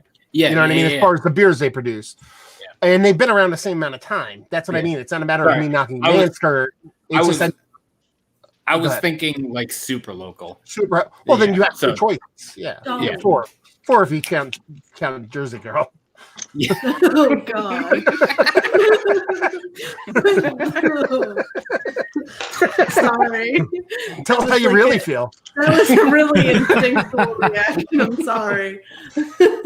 I mean, in the grand scheme of things, if you actually step back, Zigmeister just does so much different shit than everybody else. They would almost be like, it'd be like a gun to your head thing. You could only be at one place for the next year. I'd probably choose Zigmeister, not because I think they're better than Manskirt. It's just that I could get a Kolsch, but I could also get a bourbon barrel aged stout or a barley wine or a Belgian triple or a Kolsch. You know what I mean? Like, whereas like, or 20 different. They had a huge selection. I remember that. Milkshakes now. That's all they really do. But yeah. They do in cans. I know when we were there, and on draft they don't. They have a ton of stuff. Well, I haven't been there pre-COVID or during COVID. They're still doing a lot of good stuff. So, fun fact. Oops. That was a fun fact. Sorry, I lost everyone there for a second. I love how it's like a 80s like movie over here. They're sharing the headphone. It's like Pim and Jam. Our first date was at Sigmeister. And like literally like 70% of the menu was some sort of IPA. Yeah. But the other 30% was like their 4 flagship beers that aren't IPAs, and then they had like some stouts. They have a Kolsch, and they had their at the time they had their Oktoberfest. I'm assuming they whatever. Do you know you ever watch I mean, it doesn't really matter what show it is, but you ever watch like any sci-fi show and they have the universal translator? Mm-hmm. And they kind of so what Keith just said was when he went on his first date, he had something to drink and 75% of stuff to bitch about. So it was the perfect first date for him because he's like, I have stuff to drink, but all this shit for me to hate on before I really lay into the communism. But what he really hated on was the that sounds like one of those college population. This sounds like one of those documentaries. Here we are observing Keith in his natural environment. It just sounds perfect. That sounds.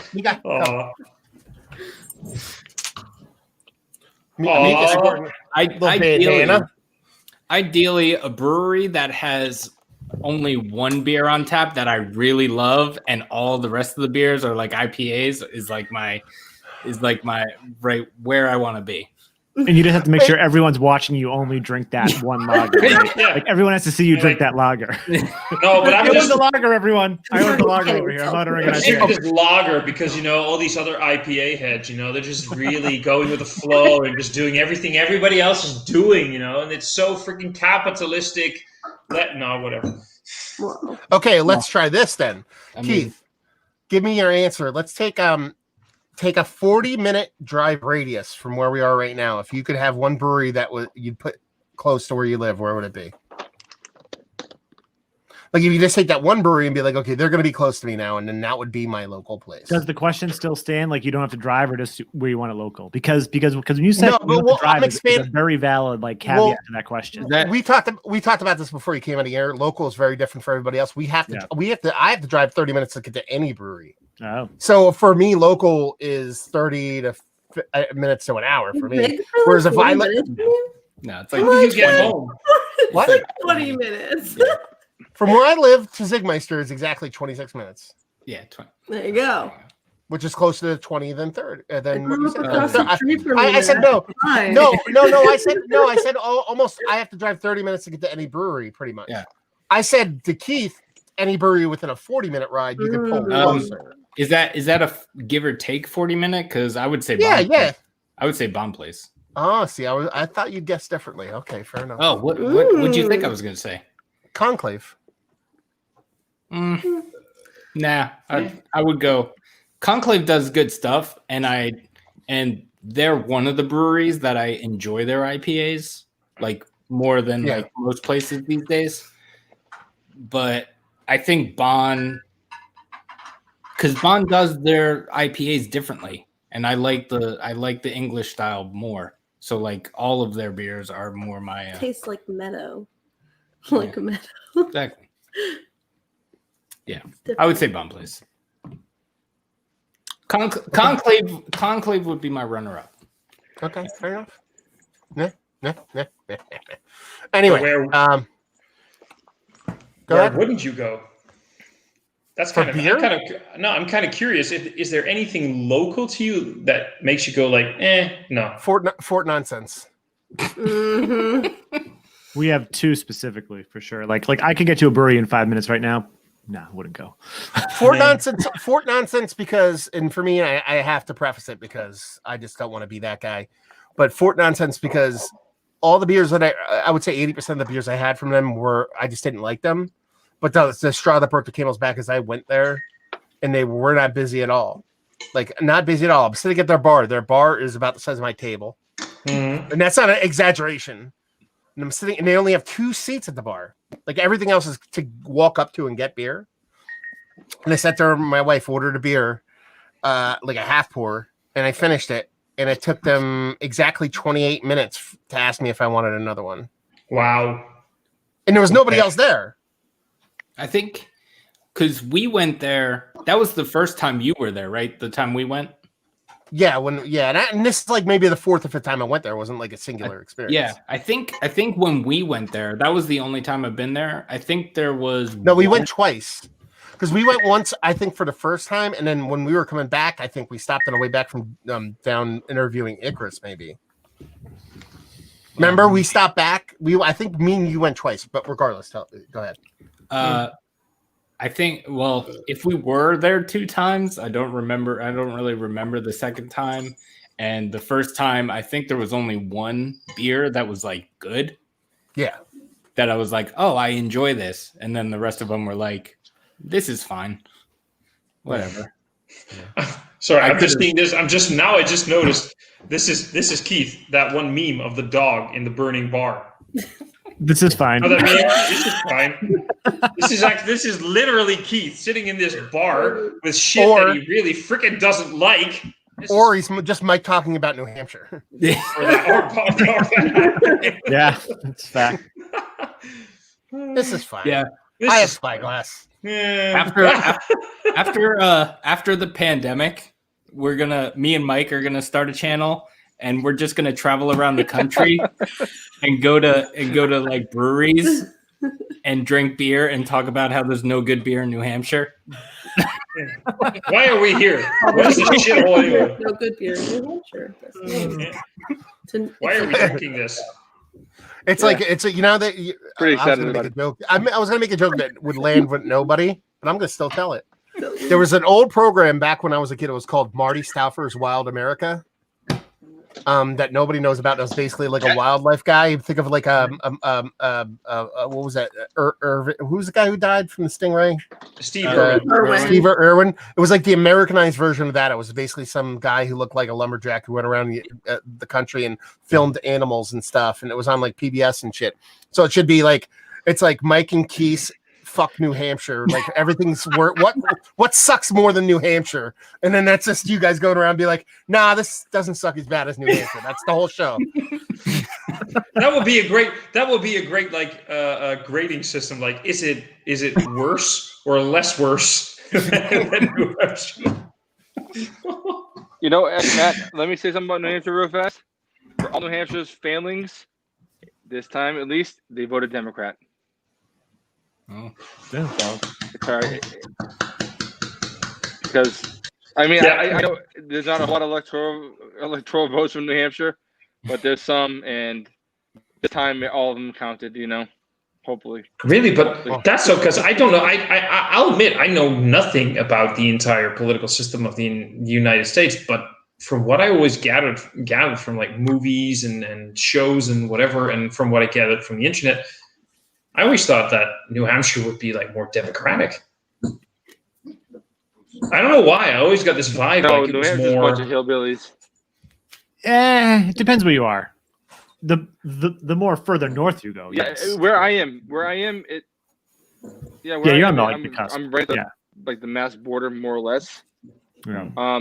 That where there are successful businesses and people that don't suck, and where there's like actual economy, Democrat. Then you go further up north and a bunch of fucking hillbillies and shady people. But you gotta see, it's like that for me and Keith though. Like this whole state, like New Jersey, only like was a foregone conclusion for Biden. But where me and Keith live, yeah, it's not like that. It's not like it's out here. It's Trump country. Yeah. Through. It's crazy. Matt, you saw the few weeks ago- Trump flags on Yeah.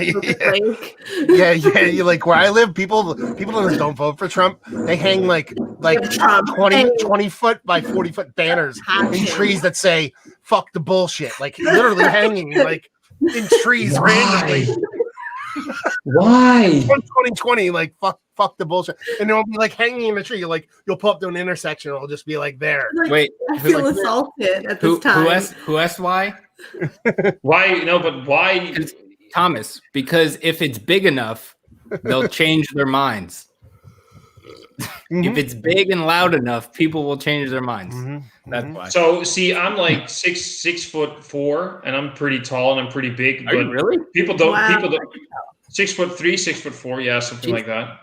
I always thought you were like, yeah, not. Yeah, 5'5", right? Do we have to do this? He's like, Do I have to like stand against the 5'4". goddamn door again? Because we did this the other time. We did this. Yeah, the I know, last but time. doors are small over there too. Jesus.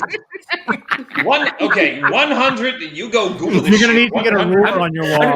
Thomas, how do we? I don't think I've seen a window in that place. How do we not know you're living He's underground? living in a bunker currently, actually.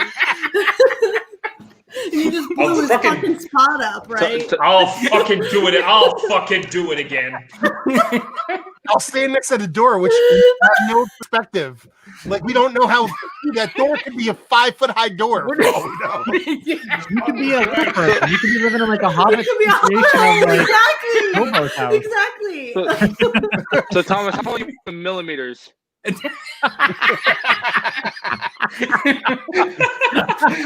Oh Jesus! I hate you guys. I love you. I freaking love you guys, and I hate you guys. Jesus fucking Christ! I am 109. Wait, let me go. Jesus, I'm starting to like. Do you have like? Are those like 10-foot ceilings? I don't believe you. Barred ceilings. I'm You more. got cathedral ceilings. They love that. I believe that you live in a dollhouse. I Okay, believe so that I'm more sick. than- I just goddamn Googled it. I am honestly, 6'3". Yeah, because honestly, if I've been taught anything in history, it's how wide and spacious old houses are in Amsterdam. Just so spacious. I don't and live roomy. in Amsterdam. Netherlands is bigger than Amsterdam. For fuck's sake.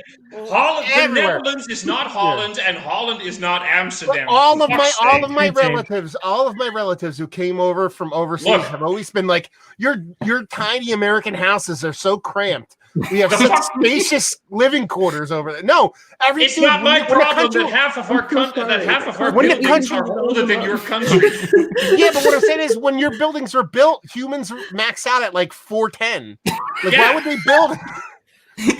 Why would they build a house with like 10-foot ceiling? I'm going to fucking stack beer cans right now and stand next to it. Is that going to make it happen? So now it's going to be 500 milliliters tall? I'm like, I don't know what the fuck that means. I was gonna say, like, what are we gonna be 11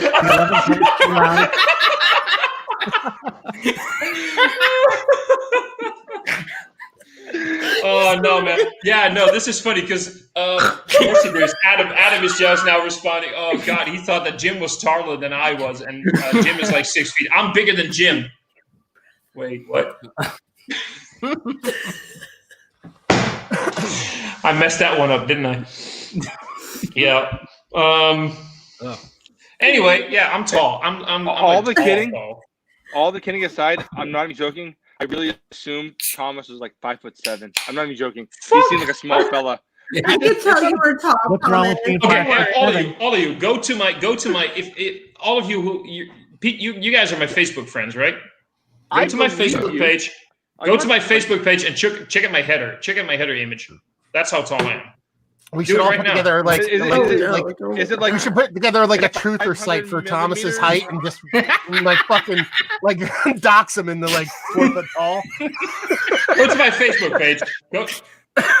Seriously, look at Keith and Catherine going on 2 phones. We need to prove this shit. 600 there you go. Hold your millimeters? phone. Oh, you're dating it again. Oh, it's your. Okay, fine. I don't know for friends. You are friends because he commented something the other day about the American healthcare system. Keith, that hurts. I gotcha. Don't worry. How do we know that that's Katie. the actual size Chewbacca costume, though? Keith, that hurts. You actually just said, I don't know if we're friends. That hurts, Keith. Yeah, I'm a little offended for you, so don't Thank worry. you, Kate. Thank you, Katie. I know. Wait, your Facebook? You Facebook are friend. Facebook friends because he commented on something the other day. Is that a Chewbacca action figure? It's like, Mike. oh wait, you know what it is? It's like one of these. The short. Yeah. What the? Yeah. No, look, because he commented. Also, Yeah, look. Hey, look. The healthcare system. 6'4". Oh yeah. And then he said, "Sounds like there's an issue with the healthcare system." Oh no, wait. I don't know why. American healthcare is the issue. That's why. yeah, thank you, Katie. You're very welcome. Matt is like, can we just really drop this subject because Thomas's size is No, not an see, issue I'm here. still trying to get to the Shut comments up, that we started 45 minutes ago. You know what? I'm confident about myself. Thomas, And I was right. I know. That's Let the it picture. be remembered. Also, that is one of the best pictures I've ever had taken of myself. Well, I hold love that on. picture. Hold on. Well, Chewbacca's much taller than Hold we can on. humanly understand. So Hold on. You hold on. By the way, I just need to say that before and after that picture was taken, I was in a line with little children because they wanted the picture taken as well. But I was like, fuck it, this is Chewbacca. I need my picture taken. that's how I feel about the Lord of the Rings. So don't worry. Oh, the problem is, Tom. I thought that was an Ewok. My bad. Speaking of Ewoks, by the way, I needed to check something today about Return of the Jedi. Go to IMDb, check out Return of the Jedi, check out the cast, the full cast list. The amount of actors listed as Ewoks is insane. It's like 70% of that actors' cast list is Ewoks. It's beautiful. Ewok. They're adorable. There's a whole movie about them. Come on. Yeah, no, we're trying to forget that. There's some great soundtracks. There's 2 movies about Ewoks, and Star Wars fans are trying to forget them, and we still haven't succeeded. I have never tried because I fucking love those as a kid. I will not have anyone shit on those movies.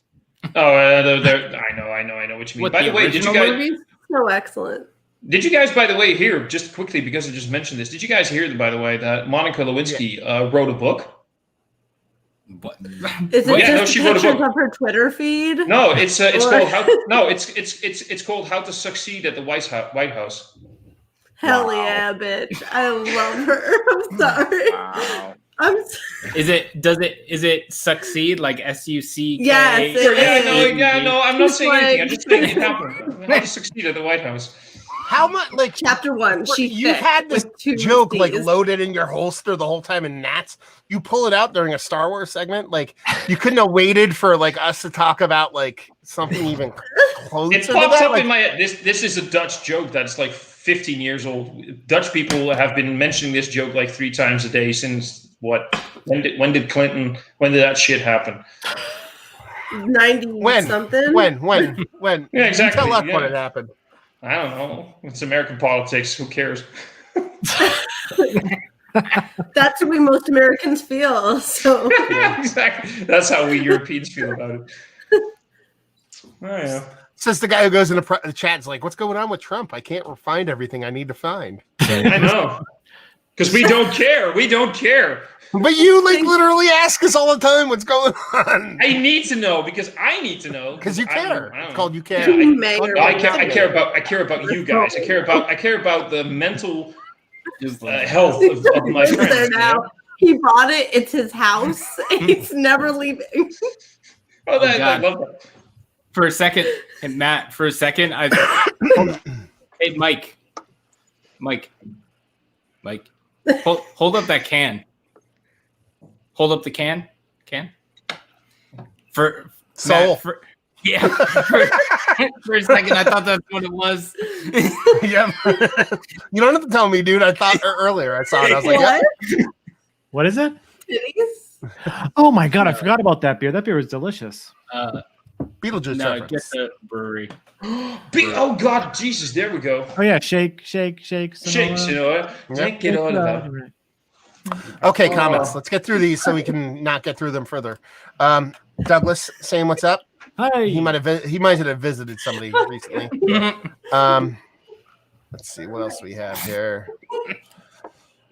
No, we don't want to talk to you, Adam. No. J.A. brewed Lagerness Monster today. That used to be a great one. What's Lagerness Monster? What's J.A.? Anyway, did Mike did anyone watch the Tyson fight? I did. Oh, Mike just bowed his head. I did not. I watched the recap. Mike Tyson. Well, I did too. I watched it this morning. Well, I watched the whole fight this morning, but I watched it before I knew what happened. Mike Tyson actually looked quite good, to be perfectly honest. Roy Jones obviously did not practice at all. He did not train at all. He just kind of went to the fight. He probably lifted a couple weights a day or two before and ran a mile, and then he's like, "Okay, let's go." And Mike Tyson obviously took it seriously. If you actually took Mike Tyson and he got a license, which he wouldn't be able to get one, but if he actually got a license to fight, he would not be as good as the best, but he would hold his own in the top 10. That's all I'm saying, which is amazing because, it could be just the heavyweight division sucks that bad, but it's just amazing that he could do that at 50 because he actually didn't look that bad. Roy Jones, all he did was clinch the whole fucking time. So anyway, none of you gets to talk about it except for me. Let's see. Donut Stouts at 7%. Okay, so Frio's from here. He says vitamin Instead C. of watching that fight, I watched actual competition. Oh boy. Jack's Abbey brewed Lagerness Monster. That's what it is. That what is it? Is that their lager wine? Yeah, I haven't seen it because I know they do. Yeah. It's like the other version of this, but it's better. Yeah, they do a lager wine. That might be it. Actually, I forgot. You guys were quite. You guys are quite into Jack's Abbey, right? Yeah, they're awesome. They make great stuff. Oh, cool! I got one of their lagers in the fridge, so I was planning on reviewing that. So nice. They're great. What one? Shipping out of Boston. Oh, cool. Oh, yeah, okay. that's sort of like their Sam Adams Boston lager, sort of. It's good. It's an amber lager, right? Yeah. Yep. All right, I might review that one. Sounds good. Frio saying vitamin C. So vitamin it's not C red. It's not a red lager, right? Jesus. Why do you have to hate ginger so much? Vitamin C for me, says Frio. Vitamin C is a fun little brewery. These are people talking about their great local breweries, by the way. Mm-hmm. Ross Stewart says Dovetail. Dovetail is fantastic. I just heard Ross Stewart. Bill Box said he just moved from Nassau. Spyglass is a blessing when it opened, to say the least. Nice. Moved. So did he move away from Nashua or? Yeah, moved from. Oh, yeah. Nashua. I would say Nashua. Anyway, Guns Bikes and Brew says Twin Elephant. That's in response to me and Keith talking about local breweries. I love Twin Elephant, actually. Yeah, they made that IPA you sent, and then there was one other Black is Beautiful that I drank. It was really good. Yeah. Mike and Sean, what's your favorite beer from Spyglass? Oh, Mine is Aurora. What about you guys? That's a hard question. Double Helix is really good. I'd have to say that. I really like that truffle stout they did. The truffle stout. That was good. Also, the pecan stout. I like Plowshare. Plowshare is awesome. Oh yeah, okay, yeah. You're right. You're right. Plowshare. They're like base saison is out of this world. However, but speaking of Aurora, they changed. They did a like an alternate variant of it with different yeast, and I really like that. Like regular Aurora is more not funky, but it has a different vibe. And then the newer, like with the more I think it's the Vermont ale yeast they're using. It's way more just New England IPA juice bomb, but that's really good. But it's not saying that it's as good as Aurora, but Aurora unto itself is also a great beer. Spyglass just does so much good stuff. What kind of beer is Aurora? What type of beer? It's a double IPA. Cool. Blockchain is crazy. Yeah, most of the beers are double IPAs. Yeah, the name Aurora is giving me flashbacks about that one Black is Beautiful that Kyle sent me. Was that the name of the brewery? Aurora Brewing. It was the one with like the peanut butter. The horrible one. The worst. Yeah, the bad one. one. I remember. Yep, I remember that one. Well, I know. I remember your review of that one, Mike. So, what would you say is your favorite Spyglass? Blockchain? Is that what you said? No, I was just naming. I mean, if I'm going to have 6 of them, it's going to be Plowshare. Yeah. You know what I mean? If I'm going to have one, it'll be the chocolate truffle stout. Fair enough. Or man, so fucking double dry. Go ahead. My bad. Hatcham Latchy's in the chat. What's going on, homie? He says, Matt and Keith, have you guys ever stopped at Jersey Girl Brewing? I know Matt reviewed a while ago. Their quality varies, but they do a lot more varieties than IPA, a lot of Belgian and lagers. I don't hate Jersey Girl, honestly. I don't. I stop there probably once a year just to get a base. I've had much worse. I've had much better. They really don't. They're just kind of there.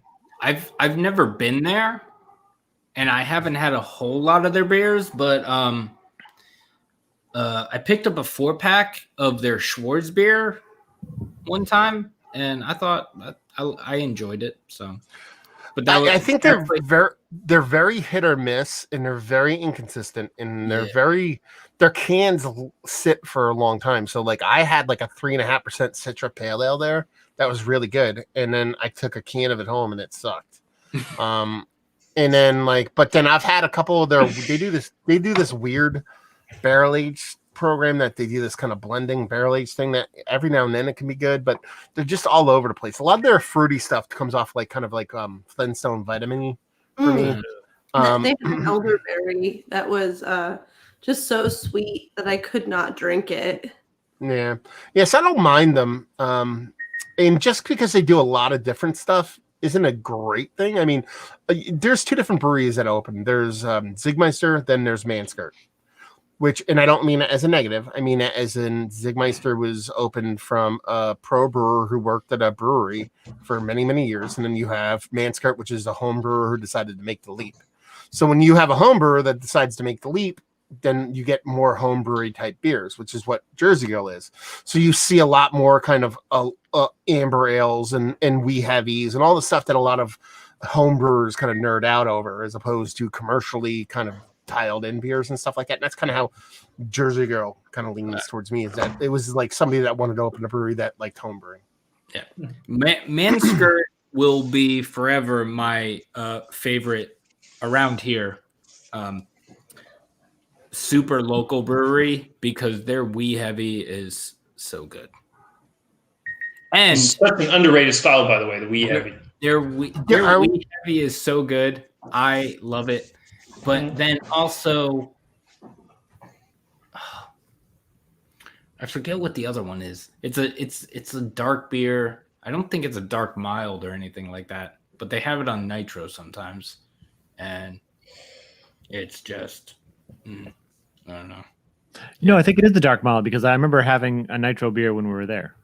It Was was that a dark mild. Yeah. Yeah. Yes. Oh, okay. Yeah. Then it was a dark mild, and then that was it. I forget what it's called, but Mike, can you do me a favor and take us 13 degrees down bubble? Because apparently we're getting pinged by a Russian sub somewhere. What the heck? What? Huh? Don't you guys hear that pinging sound? It sounds like we're getting pinged by a Russian sub. I think it's No, Keith. man. Isn't it Keith? no. Oh no, that was my every phone, time dude. That was my phone going bing, bing. That was my.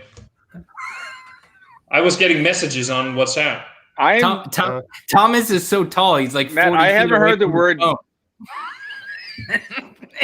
Matt, I haven't heard the phrase "down bubble" in a long time. That kind of gave me flashbacks. I thought you'd enjoy it. He was hearing "Fortunate Son" somewhere in the background right now. Like, did you see concern on my face? Like, what the fuck?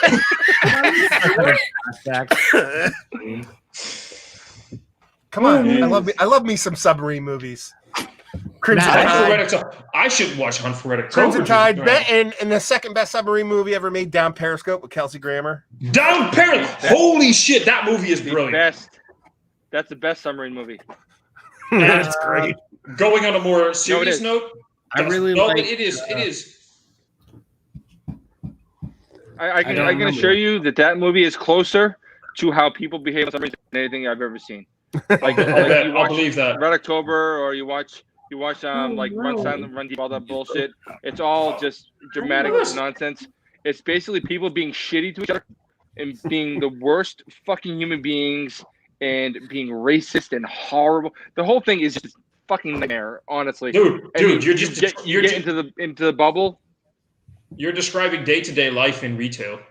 Yeah, tell me about it. I'm a retail manager, baby. She gets it. No, but I was in the area called Shaft Alley, and which sounds pretty bad, I suppose. But it's the aft end of the ship, and we were cleaning, and then two people were talking about how they have a bigger dick than the other person. Like they're both arguing who has a bigger dick. And then we decided as a group that they were gonna have a sword fight with their dicks. And the whole game was they had to get erections and pull them out, and whoever had the bigger erection wins. But if someone pulls their erection to their dick and it's not erect, but then it gets erect, they lose because they're gay. Like this game. It was just like this fucking place makes you crazy. You see, Bruce, stop being a fucking retard. This place makes you crazy. You sit there and you don't see any human beings for 3 months or more, and the walls get small, and people get nuts. I can watch me always thinking I'm the one bringing these live streams into weird places, but there we go. As small as Thomas's doors, or is it like Adam, get the fuck over here! I'm gonna beat your little ass. Let's see what else we got going on here. Oh, someone's drinking a Mortalis. What's going on, Josh? Josh drinking crew. Cheers, for drinking some Mortalis. Yeah, Love me some Mortalis. No, that's about Thomas. Who cares? Thomas dominates Euro NBA. I dominate. I dominate. End of story. Yesterday, I was at Thomas's place and he got petted on his head by a midget. Well, Thomas is 5'6" in a town of pygmies. He's like Jack. Oh, no. All right, how do we do this? How do I prove? Many Ewoks died during the filming. It's a very sad subject. Maybe I should be like Mike's buddies and Lager Monster. to prove size or something. I don't Jack know. Sabby Lager Monster is a Baltic porter. Why the fuck would they name anything but Framingham or Framingham? That's why. Super high ABV. Thomas, all you have to do is show us a window. Is there a window? I just want to see a window. That's it. Is there a window? I need to know. Wait, Tom, here, hold your phone up to your head. You need to show me a indicate window how big or you a are. plant or something. Just proof of life. Just like when Is that just a window into a someone mirror? else's computer room? that is a TV. I don't know. What the fuck do you guys want me to do? Is that one of those? I don't know what you want me to do. Is that one of those the moon, basement windows? Thomas? I Those don't see 1 it. foot by half foot windows in the basement? Do you need me to get out one of the swords or something to prove size? I don't know. Whatever. Wait, you have swords? You're totally 3 feet tall, dude. You have swords? Nobody larger than 5'5" has swords. You're correct on that one. Wow. Yeah, that's one of those 12-foot swords, right? This went from dudes pulling their dicks out in the Navy to someone pulling their swords out. And it's only feel it's so not even 4 insecure. p.m. on a Sunday. This is great. Man, this is funny. This is funny as shit. This is great content. This is beautiful. This is what YouTube is made for. Men pulling out swords. This is what YouTube is for. Did you buy that? Did they have So one time Spencer's I was on a gifts submarine, we were talking about sword in fights. Netherlands? Yeah, I'll show you a freaking. I'll show you a freaking sword fight. Oh. Are we gonna do it on camera? This is YouTube, not OnlyFans, Thomas. Or Pornhub and other ethical porn sites. Yeah, man. I just heard that. I just heard that Pornhub theme in the back of my head. Oh, great! This is a sword fight. Who just asked Pornhub theme? who was that? Who? Theme? Oh yeah. It's that song you don't realize where it's from, but it's always stuck in your head. Everybody knows it. Everybody knows it. You can't hum it. You don't know it, but as soon as you hear it, you're like, there we go. Thomas, is the sword a recurring theme or something? Because somebody commented, "Here we go again with the sword." That's Gerben knows me. Gerben is one of my buddies. Let's just end this once and for all. How many times have you watched Braveheart?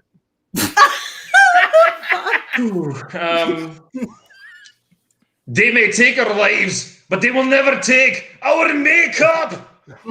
That's. Wait, what? That doesn't make it better, dude. It's made it worse. I'm sorry, I couldn't resist. Yeah. I'm sorry. I'm sorry too. Yeah, Thomas, I'm sorry. Thomas puts on makeup to make him 6'3". There we go. You know what the worst part about all of this is? I'm sober. That's the worst part. Are you not drinking? You're not drinking? I'm drinking, but I'm not drunk. There's a difference. See, it's like, hey guys, let's do a live hang where we talk about local breweries and talk about what we're thankful for. Yeah, fuck it. Let's just fuck with Thomas for fucking 5 hours. You know? Lovely. I mean, I haven't been fucked with for quite a while, so that's lovely. Man, that's not what James says, but whatever. Oh.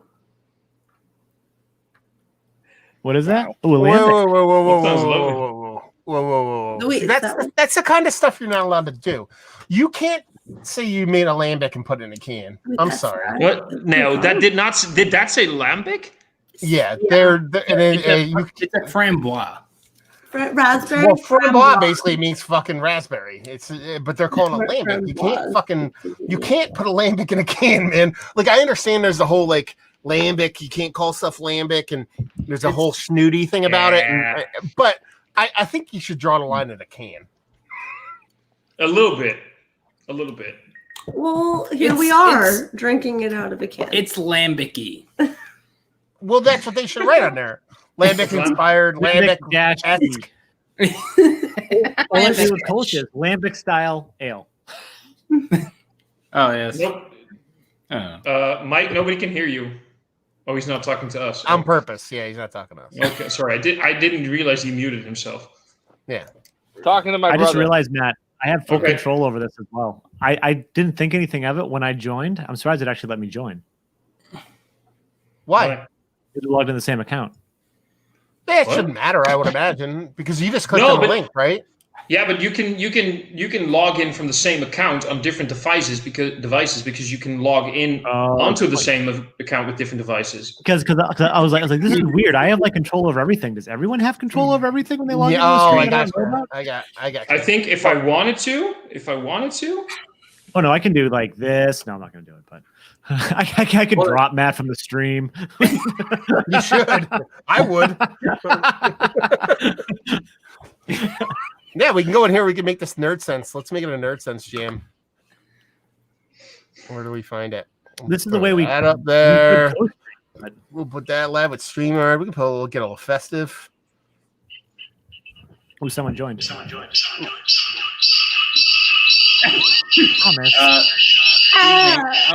excuse me, sir.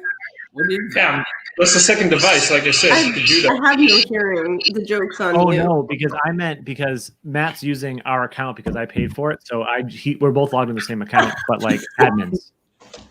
Oh, like so? No, but like I said, you can as long as you're logged into a device, you can use as many devices as you want as long as it's the same account. But now, Matt, what we should test at some point is if we can stream to different, record and stream at the same time. I would almost imagine that would be default, right? You should be able to do that, right? Because like if like people want to use it when we're recording and not do like different stuff, yeah. I'm a little preoccupied right now. I apologize. Yeah, I noticed. And what's going on? Because I'm hearing some feedback somewhere. That's you, buddy. No, he's gone. I'm gone. I already logged out of that second device. That's gone. No, I think your first device is getting the feedback, I believe. Really? Is someone driving somewhere? It sounds like the GPS. Yeah, I hear like background noise. Yeah, I don't think that's it. Is somebody I watching don't think TV it's in the that. background? Or Matt, is that you watching TV being preoccupied? No, there's nothing going on here. Somebody I don't have anything. Game. Hold on. Everybody stop talking. Football. Hold on. I'll mute people one by one.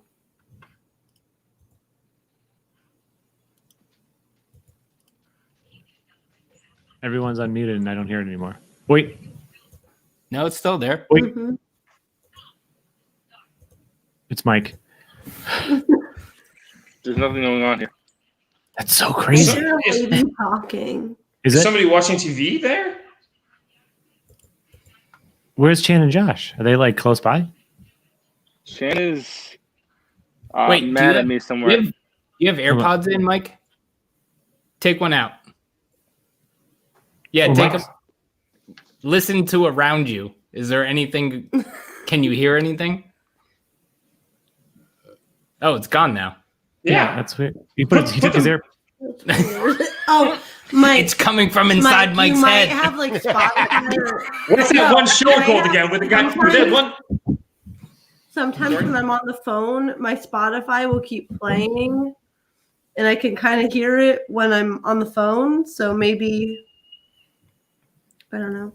Are you on your? I might have another app playing. Are you on your something. iPad? Oh. He was like, "Go fuck yourself." Yeah. That's it.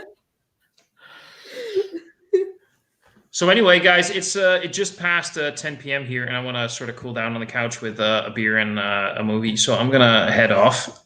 It was great joining the stream. It was amazingly fun meeting you, Katie. That was nice. That was fun. I loved it. I was just literally went to Thomas's Facebook page and found a funny photo, and I was going to put it in the background, so we can make fun of him more. Oh. Oh, yeah, okay, you go for it. No. It's I already closed Photoshop. I'm not doing it. No, that's not. I need to. If I want to make you happy, Matt, and I can stay here for a few more minutes to make you happy. Okay. If you really want to make me happy? Yeah, sure, man. I mean, I've see you later. See you later. Yeah. You take us to another Oh, he's gonna kick me. No, he's gonna kick me out right now because he likes to do that. He's gonna do that in 3 seconds because I just said no. I'm gonna make you leave on your own accord. But seriously, if you want to do a thing with a background and you want to see my response, I have to go back and do more stuff. I don't want to do it. You're such a lazy dude. That's so lazy. Wow. God damn. What? Jesus. What's happening? Very confusing.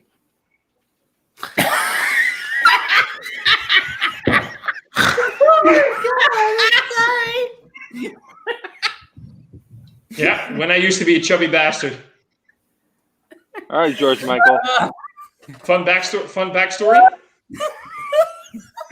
Oh no, I don't want to know anything. I just want to.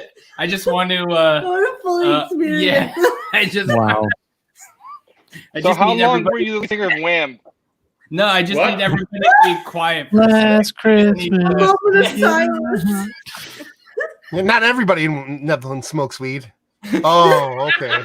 If I tell you when and how this picture was taken, you guys are gonna go, oh. Oh god. Thomas, just make sure you wake me up before you go. Before September ends. That picture? Yeah, that was the first picture my ex-girlfriend ever took of me. Oh. What the fuck? Joke's on you, Matt. Don't worry. No, man, I'm cool. I forgot I actually had that still on my Facebook page. No, I think that was about 12 or 13 years ago. I think 13 years ago, give or take.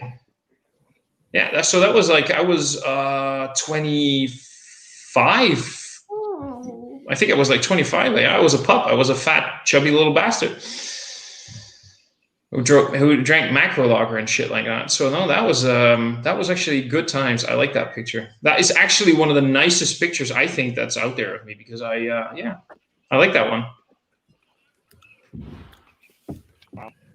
Why is everybody quiet? Why is everybody quiet now? We're in a moment of silence, sir. Yeah, for your Awkward cuteness. silence. And then I don't get to test my palate with the 2020 Bourbon County and just to rub it in your face. It's just Are you so sad to see me go now? We're all realizing that you thought a goatee has been a good idea all these years. Okay. Oh, I can do you. Are you not seeing like the situation that Oh, I am. You know. Do you know, Katie, by the way, do you know that a few days ago, Keith actually said on Facebook publicly that he's very happy when his hair gets long enough again to put it in a I heard. ponytail. Like, yeah. I keep trying to tie it up and then he takes it out. I'm trying to look like you, Thomas. I was like, Yeah, let's I do. tie this shit up real quick. We were doing some skincare, Oh, you're taking care of him? tying it up. Yeah. Do make Keith pretty, please, because we need that. Keith needs to be pretty. Already. No, he's handsome. That's different. He's handsome. Got the eyelashes. Mine are blonde, so I don't know how that feels. I look like a British alien when I'm not wearing makeup. Oh, you guys are adorable together. But seriously though, guys, it's been a blast, and it was fun being part of the live stream. You guys have loads of fun for the next how long this is going to take. So yeah, see you guys later. We'll see you, Thanks brother. for having me. And Thanks for Sean, stopping by, man. Mike, Yeah, Katie, Keith. Bye, Cheers, guys. friends. See you. Bye-bye. What a kitten. Thomas is the best. He's My pretty God, awesome. good. Whatever you just poured looks really pretty. Is that Better than Thomas? I mean, okay. So now that he's gone, we can really talk. All right, it's just us girls. Yep, I'm down. What, I'm waiting. No, it looks so beautiful. was that a smoochie? Is that what that was? Oh, yes. Yeah, basically, yeah. Yeah. A smoothie, I forget what brewery does that. kombucha smoothie. Trillium daily serving. Yeah, they're just No. He is imprint. Who does Imprint? the smoochie things? Imprint. Imprint. Imprint. Yeah. Where's that? It's PA. Yeah, they're down by Doylestown or Oh, okay. just Yeah. outside Philly. Yeah, gotcha. Yeah. I think there were. Is Dolly okay? Are you seeing her? Okay. So let's flip the script here. Let's talk about future beer. Keith, I saw you got a box of beer. You got your first beer mail, Oh, yeah. and from a viewer. How's that going? And you drink any of those beers yet? I drank almost half of them, I think. Oh no. I've yeah, I drank the ones that I wanted to first. Okay. Kyle sent me a beer mail. Came yesterday. Same guy that sent that one to you. He told me. And and it's full of crazy. He was like, he was like, Matt might need help. Yeah. He sent me. It was full of. It had three Grimm farmhouse ales in it, which looked quite nice. Then I had 1, 2, 3, 4, 5, 6 other half imperial stouts. 2 with coffee and bourbon, and then 2 with coffee and craziness that were collabs with Jay Wakefield. So it's all like 14% other half stout. And I was like, yeah. I was like, that's awesome. It is awesome, but at the same time, not awesome. So yeah, we're gonna have to figure out something. Go sit outside after I'm not contagious and will kill you, which is probably now, but whatever. That's our problem too. We have so many crazy stouts that like it doesn't make sense for me to dome into my face or Mike to dome to his face. So we have to like find time to like drink them together. I mean, you know. Yeah, I'll still do it. I'm just. Oh, I'll do it if I have to. But like, well, no. Actually, we have 4 other half stouts from that Green City event thing that we split. So there's only one each. So those we have to freaking do at some point. My problem, and I'm sure some of you might have the same problem, is that I get this bug up my ass when I'm a little bit too tipsy to open the biggest beer I possibly have. I do. I'm like, yeah, I'll open this one and I'll review it. And I get like 3 minutes in a review. I'm like, yeah, no, this isn't happening. Yeah. You know what I mean? But it's already open, so I'm fucked. I'm like, yeah, I'm drinking it. This is going to be great. It's going to be a great video. I'm going to talk to the camera for the next 45 minutes and think it's a person. Yeah. No, there are times. Do you say those, Matt? What's the ones that I'm recting? Yeah. Oh, yeah. I want to see those. See, you should just. Yeah. I gave Keith a little sneak preview of several of them a couple of months back. Yeah, I have them all saved from 2014 on. So I do. One day you should just upload them to like a playlist. Yeah, hot drunken mess. I have the folder's called Hot Drunken Mess. There's going to be a playlist called Hot Drunken Mess.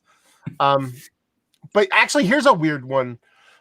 So I'm sure you've all fucking done this, but one of my stressors with making beer reviews, especially early on, not so much anymore, but early on was like I always wanted to have videos. Like I felt like I wouldn't have enough videos to put up and shit like that. That wasn't the case. You know what I mean? I always had enough to put up because I like drinking beer and I don't mind filming. But like a week before, so you weren't on, Sean, but I actually got COVID and I haven't had beer for I haven't had beer for almost 2 weeks. And a week before that, I decided not to review anything for a week, just to not review anything. I was like, I'm just going to take a week off and just, play video games, drink beer, and do whatever. So I've gone 3 weeks without filming shit. I'm like, literally like, I don't have any. I have videos, but I'm running out of them. And I can't review anything now. Even though I feel fine now, I still can't smell, so I can't be reviewing anything. So I'm like, I'm gonna run out of shit. It's kind of weird. So I might have to go back to like some videos that I never posted from like 5 years ago. It's gonna be pretty fun. Well, that's gonna be awesome. I hope that's well. Sorry you got COVID, but if that's the case, to see these videos. I literally, dude, I had the sniffles and the lightest cough ever, and that was the bulk. I never had a fever. I never had anything wrong with me. It just. It was. I'm not saying that's what it's like for everybody, obviously, but for me, it was very, very, very, very, very. It was way more mentally stressful than it was physically. Let's put it that way. Yeah. So, I'm lucky. Do you know how you got it? Yeah, from work. Oh, yeah. I thought you were remote. Wear a mask? I did. Oh no, I wear a mask constantly, 24/7, all the time. Never not wear a mask. So you're not wearing a mask now. That's so upsetting, though. I'm so sorry that happened. But now that there's people at work that were, they were like, there's people in my office that were playing intramural hockey. You know what I mean? Like having birthday parties for their kids and shit. So that makes me nervous though, because like I work in a New Jersey mall, so like even like this weekend being Black Friday weekend, whatever, like. People have been walking around the mall because certain like food establishments are open, like Starbucks, things like that. Annie Ann's, everybody's like pulling their masks down, walking around the mall, eating, drinking. Yeah. I've met people who are don't even have a mask like in sight. Yeah. Oh yeah. Like I talked to someone yesterday. I was like, hey, do you need a mask? Because we have all these disposable ones for folks that are like wearing not real masks. So I'm like, hey, I see you're not wearing a mask. Do you want a mask? And she was like, nah, I'm good. And I was like, well, I have one for you. And she's like, word. I was like, Wow. all right, you stupid bitch. Goodbye. Yeah, not.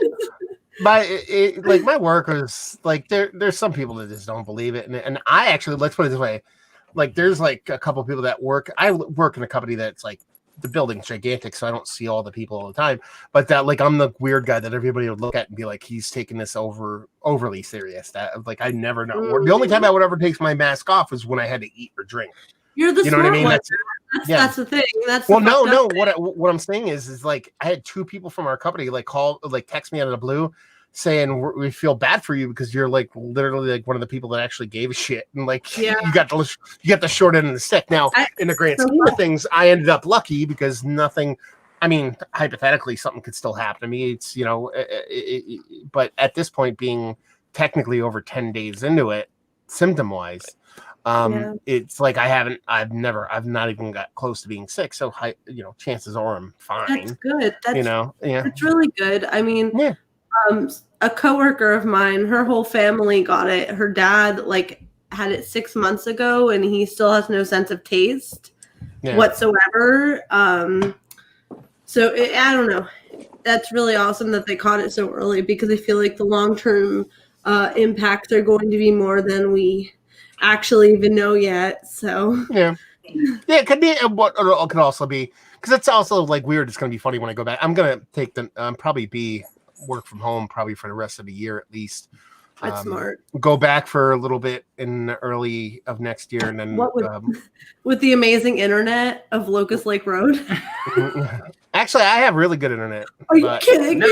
I told you about his little setup. Oh no, my dad might come murder you. I don't know. I have 80 megabytes down, 25 megabytes up where I live. Fuck. Yeah, for $35 a month. Yeah. Damn. You'll have to tell me your secrets. Nope. Don't tell nobody. I just rub it in. Fuck you. My dad's on that committee in Hope that's like trying to get better internet for them because he's a crazy tech nerd. And oh no, I do. I'm like when they put out the call because it is put out to like the man. We're gonna lose every viewer.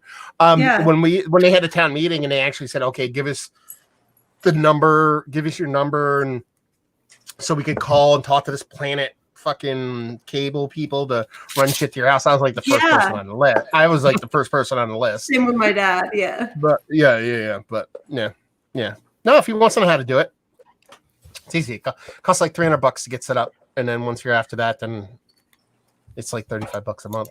Yeah. And then the thing that costs $300, you can sell it when you're done for $300. So it's like you don't lose money or anything. Is it like a connection booster or? No, I actually get all my internet over LTE cellular data. Oh, that makes sense. I guess. I just connected to my hotspot when I was living at home. I just connected to my hotspot the whole But there's time. a way to finagle it to where I basically use an iPad unlimited plan through AT&T, and they just never throttle it or never turn it off. So I average 1.5 terabytes data a month on cellular. That's crazy. That's really cool that it works for you. Yeah, well, no, I've been using it since it's actually been a year exactly. Yeah, this weekend since I've been using it. So my family comes to I moved to Hackettstown, and I finally have fast internet for the first time in my life, and everybody in my family just comes here to use the internet. Man, it's like a third world country down here. Yeah, we're on wireless right now, and it's like 4 times better than the wired at my house. It's crazy. And you look great and sound great. Yeah, we're used to pixelated, Keith. This is kind of weird. I didn't notice it right now. This is what I actually saying like. something and then it's like this. You don't look like a Mario character? What? Okay. Yeah. Entertain yourselves. I got to go to the little boys' room real quick. So enjoy. Have fun. Oh, you know what the best part is? Nerdsense logo. Mike, look at the logo, yes. So, for anyone that wants some fun fact Nerdsense history, I don't even know why that logo is the away logo, because that logo technically shouldn't exist anymore. I haven't seen that before. That logo that's old school. Is the original logo. But the music symbol was because we did a spin-off podcast called Nerdsense Listens, which was music only, and it only lasted 2 episodes because no one gave a shit. I like the idea though, but I would like the idea. I don't know if this is what it's supposed to be, but inspired by the beer, like what music feels right for drinking a specific beer and the experience and the feel. That's why we failed, because we didn't do that. That would have made logical sense. So you We were could just like, so what you're let's saying just is there's review- going to be a resurgence, Yeah. and you're going to start it again and be like, hey, music to drink your favorite beer to. And we're gonna give you full credit. Thank God. And pleasure to meet Honestly. you, by the way. Oh, you too. Yeah, Sean, you can come over and use the internet anytime you want. Whenever you want. I have a key, so He you can do that. Yes. As long as you're cool with like annoying cats, you're good. Oh crap! I'm allergic to cats. Fuck. I guess Yeah. your shit out of luck, bro. I'll bring I don't know. some Zyrtec over or No, something. it's fine. We can get rid of the cats. We can. It's fine. We can. I'm fine Well, with we've that. been That's working fine. on it for a while, honestly. But They're gone. They're gone now. Oh, they're gone. Okay, cool. there's I'll gonna be be right 3 of them, and I don't know how I'm gonna survive. So we're gonna figure it out. Dolly and Goose. They're you- just as psychotic as they sound. How are you doing over there, Mike? Everything got really dark over there. Yeah, Yeah. it's getting really dark out. I guess it I is have no probably 'cause I lights had, on, and all it's blacked starting out. dark. Dark side of the moon for Mike tonight. I get it.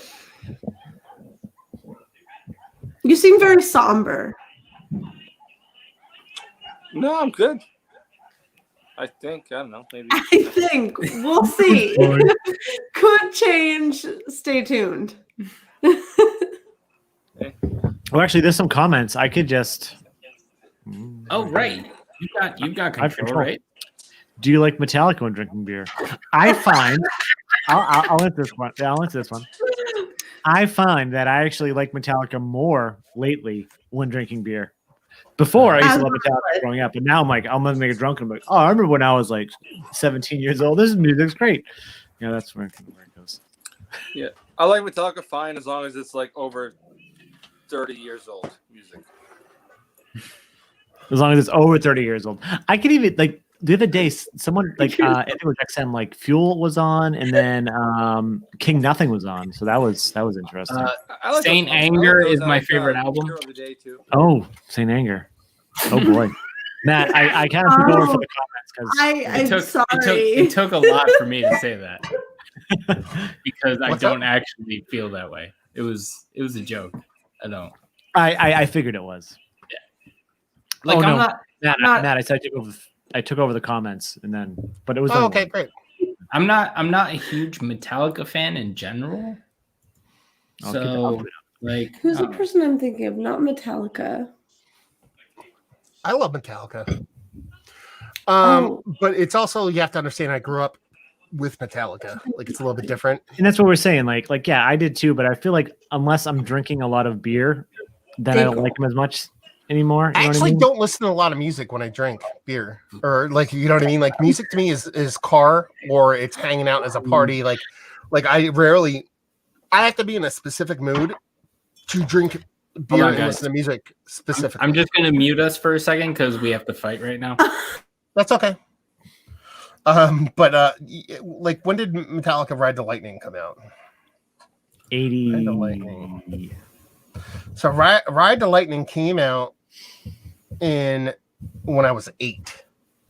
So it's like, you have to understand, like, Master of Puppets, Ride the Lightning, like, and Justice for All is like, that's like my formative years when I started to get into music. 84, like, I was 1. Yeah. Jesus Christ. yeah.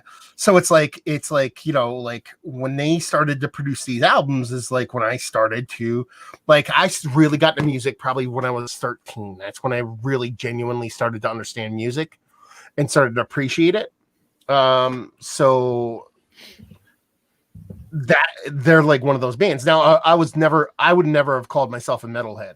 You know what I mean? Like I appreciated, Metallica and a lot of metal bands, but I was more of a grunge kid. I was Faith No More, Pearl Jam, Nirvana. That's like was my wheelhouse. That was like exactly like those bands came out in the late 80s, early 90s, and I was in high school. I graduated high school in 1994, so that was like exactly, you know what I mean, when I got into music and shit like that. So.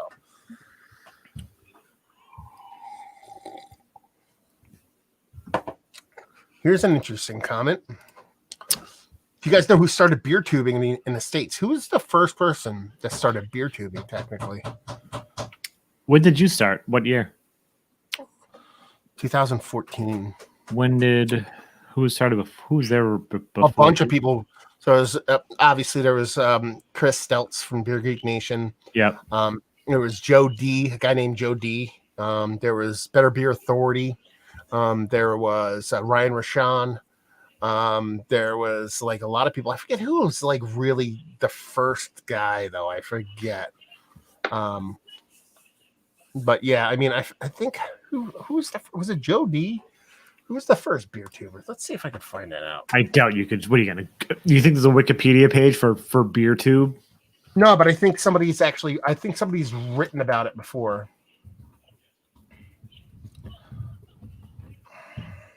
I forget who fucking. There should be a beer tube Wikipedia page though. So there shouldn't. No, there shouldn't. No, there should be. I don't know. Way more shit before. And again, if there was a beer tube Wikipedia page, that would mean that they'd have to have a Wikipedia page for every niche YouTube channel. I can't believe. Are they still arguing? Looks like it. Oh, they can hear us. Fuck. Yes. Okay, good. Carry on. Fuck. We're talking about the Foo Fighters, so that's all basically. Don't worry. Why? Who hates Foo Fighters? Keith? Yeah. I didn't say I hate the Foo Of course. Fighters. Who hates I did things? say I hate the Foo Fighters. Who hates fill in the blank? Keith. That's true. You could yeah. It's fine. He said Kurt Cobain killed. No. Dave Grohl killed Kurt Cobain indirectly. So if we had to pick bands that were better than other bands, I'd probably say the Foo Fighters is better than Nirvana. Like, I think everyone would say that, right? Like,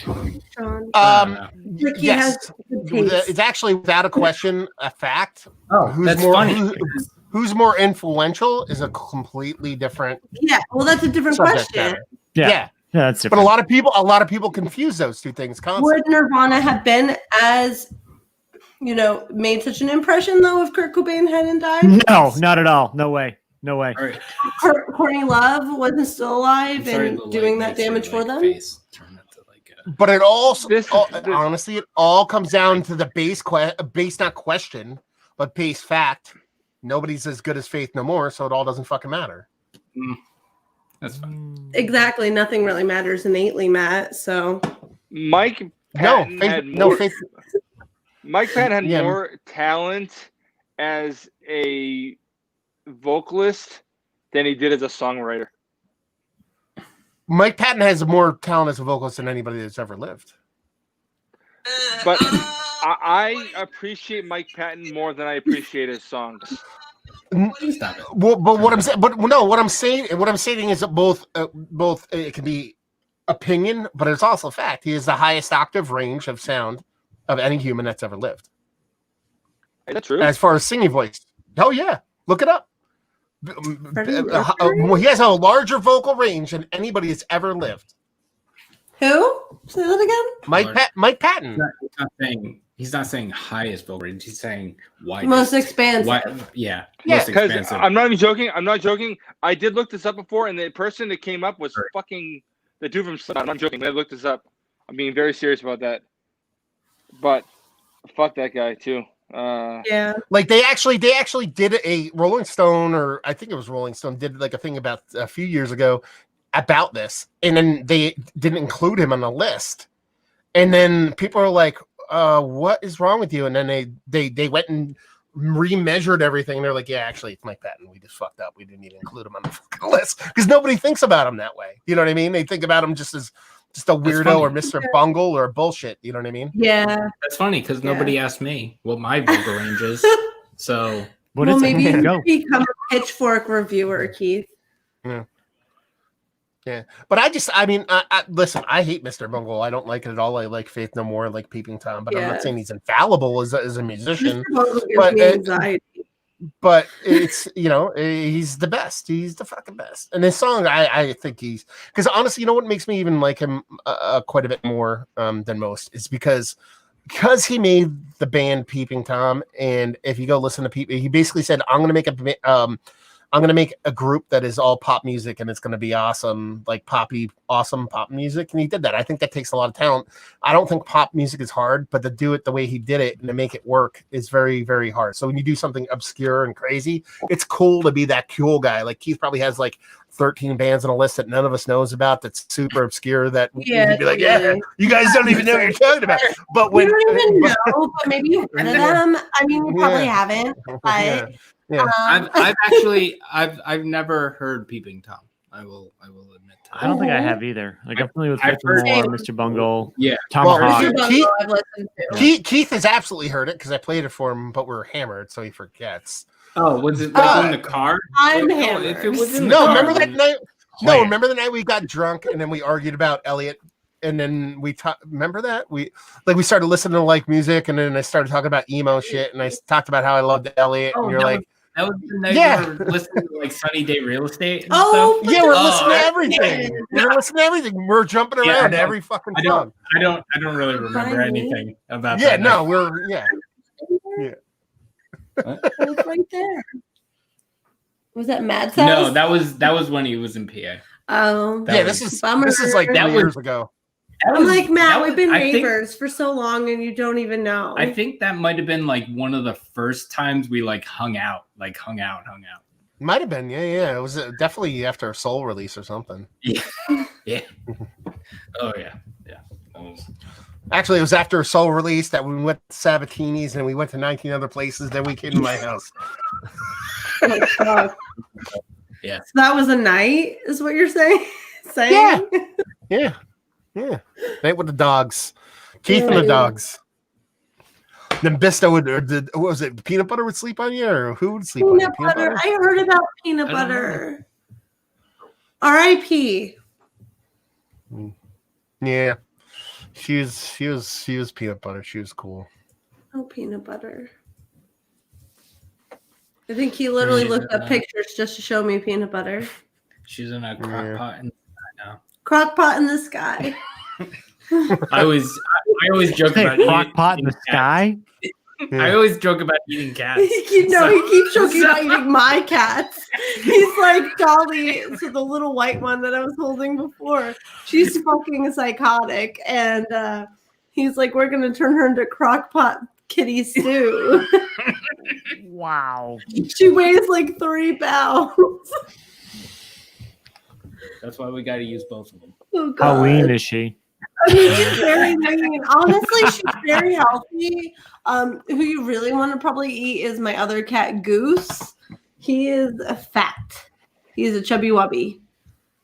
I don't know if I'd ever want to eat. But who you really want to eat is Clara, because she is chunky. Yeah, but I don't know if I'd ever want. On my first date with my wife, I told her I wanted to eat human, and she still dated me. Okay, so Matt, let me ask you this question then. This is gonna get weird, but okay. If she died, would you eat her? Like, what if that was like a situation? That's what. So my friend asked me that at work. He's like, "So, are you with a partner? Just like, is that a way to celebrate their life? Is to like eat them after they die?" Well, I mean, if Call she the really cops on that wanted person. me to do it, no, I don't know, because I don't think I could ever do it. No, I mean, if that was like her like weird Dying wish, because I've always been interested about trying human. It's always, I don't know, it's something interesting about it. Taboo. You're just saying it. You know what I mean? Well, no, it's not about. I'm genuinely curious, but I'm also that guy that I'll eat anything. But if you can legally try it, I wouldn't say no. Like, I would say, That's exactly it. Yeah. But I get the idea of having that person kind of whatever kind of party it. Like, for example, I got a big tattoo from my dog that passed away a couple years ago, and there's a bunch of his ashes mixed in with the ink and shit like that. So I don't mind the fact that my dog's part of me. You know what I mean? Like, I'm cool with that. Yeah, it's a celebration of death rather than like being a thing that's strange. I think that it's just such a taboo subject that folks like have a difficult time processing what that can look like for other people. But the way you presented the question was like, if she died, are you gonna hang off a fucking fillet before you call the police? Like, tell me, I'm gonna call the cops. Do a nice dry rub on it before they fucking show up. Smoke it, slow cook, on tender. Yeah. So I'd sous vide human. That'd probably be my sous vide human, or like you gotta do like pulled pork type situation. Then again, if it's a human, though, you could do all. No. See, that's where you're. See, now you're getting silly. Now you're getting silly with pulled pork because really, if you're gonna because if you're gonna eat something for the first time, you want to have it without all the accoutrements included. You're right. You want to eat it straight so you can taste it to see what it tastes like. You don't want that barbecue sauce and all that stuff mixing up. So form. Pure totally. I understand you. You know, I don't mean it in an obnoxious way, just in a ritualistic way that like certain religions have certain like ceremonies and what have you. I was just perplexed, Some people have a eulogy. Some people eat their friends. They're like, that's hot. Let's eat our friends, and that's the situation. Wait, so did we ever talk about who started beer tubing in the States? No, I think we actually we got off that one. I'm like, would you ever eat your wife? Like, if I died, would you guys eat me? I'm so sorry. Actually, you know what? What happened? Let's do this. If I go to YouTube and I type in okay. I type in beer review on YouTube, and then I sort by oldest. Oh, I highly doubt you're going to find that. You can't. That's not going to get you the. It could, but sort by oldest on the fucking on like I won't let you sort by because what if you got to think the first person doing a beer review, they probably didn't put beer review as a thing. They probably just put like the beer name, right? Yeah. Maybe it was me. I was the first. But Sean, if you don't call it a beer review, was it a beer review? Wait, no, it's not. That doesn't count. Is it like Greg or something? No, it's not Greg. I know it's not Greg. It's either Joe. It's probably somebody we don't. I forget. I'm forgetting somebody. I forget who it is. I know it. I actually knew the answer to this. Someone did either a paper about it or a video about it, and they watched it, and I've talked to people about it. I've heard the name before. I forget who it is, but there's the main people that did it. Like I said, the Chris Steltz, Ryan Rashawn, Joe D, all those people did them back in the day, and it's one of those people that do it. They don't do the person who did it first isn't around anymore. Let's put it that way. They don't do beer reviews anymore. But I will take all of that and wrap it up in a nice bow, saying, "Who's the best quarterback of all time?" Tom Brady. Best of the greatest. That's up for debate. That's up for debate. But no. I didn't say who's the most winningest quarterback of all time. I said who's there is no. All right, my opinion. There is no greatest quarterback. There's greatest lineup, because you can't be a good quarterback if you don't have a good lineup. And honestly, the person is moot. If I actually say who's the best basketball player, who's the best football player, who's the best hockey player, who's the best whatever. No one's going to pick the guy who did it first. Right. So who the fuck cares? Yeah. Just because you did it first doesn't mean you're good at it or you're some kind of whatever. Nobody says, oh, that guy, John Naismith, who created basketball with a peach basket in Canada, he's the best basketball player of all time. You're like, no, he just, it is kind of a good question, though, because Like it's a relatively new thing, so I don't know. Yeah, let's put it this way. It's first beer review videos, and I'm seeing an article from Men's Journal. Are you familiar with this article, Matt? Yeah, I'm in it. Yeah, Beer Geek Nation, Darwin, Massive Beer, All Things Beer, Greg. What the fuck is this nonsense? But All Things Beer started after us, so that's a very recent review. Yeah. Well, no, it's actually that article's what, 2.5, 3 years old? It is from there's no date on the it's 2.5, 3 years old. But even then, like the only reason I'm in that article is because they contacted Stelzy because he was like, this is right before he kind of stopped doing beer reviews. So that's how long ago it was. And he mentioned them to me because we were friends. That's how I ended up in that article. You know what I mean? And it wasn't because I was like known or anything. He just said, oh, you should talk to this guy just because we were friends and shit like that. You know what I mean? But it's like, that was a Men's Journal. Who did that? Meg? Some girl named Meg or something like that. I forget who wrote the article. But that was like, that wasn't the first. No, not her. But that was like one of the first. That was like a mainstream article on BeerTube. It wasn't like who started it all. It was like I know. Yeah, the underworld of beer tubing or whatever it was called. When I looked it up, that was the first thing that popped up, and I was like, oh, let's see what this is. The first thing I see is, well, not the first thing, but when I was scrolling through like a madman, I saw Darwin. I was like, oh my god, this is horrible. And then I saw this handsome guy with a beard. His name's Matt. Yeah, that would be me. Yeah, good old Matt with one T. Actually, how about this? This might be a little bit better of a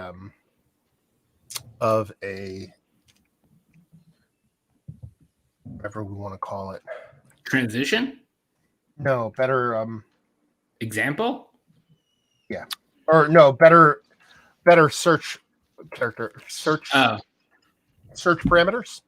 Yeah. I'm going to search for beer reviews from January 1st, 2005 to January 1st, 2006 on Google, not actually use YouTube, and see what pops up in those. Do you know what I mean? So we have beer. No, it's Beer Connoisseur. Do you know if I can filter this down to YouTube? Like only search YouTube? Any source. Yes, it has it here, but it won't do that. So let's do another. So 2005, nothing. As far as Google, it's not YouTube by itself, but it's Google. Let's do. Or could you just click videos? No, it'll let me do it. Hold on. I'm going early. Okay, so we have here. Oh, that's something from Sierra Nevada. So St. Arnold, Lagunitas. Let me see. Any source. YouTube.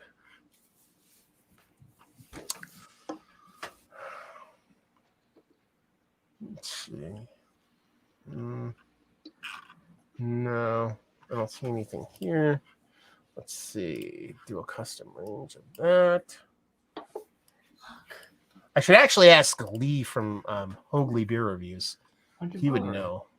Because he's so cute. Because he's cute. Let me see if actually, you know what? Let me see if Lee's around. Have him jump in, and then he might be able to actually tell us who it fucking actually is.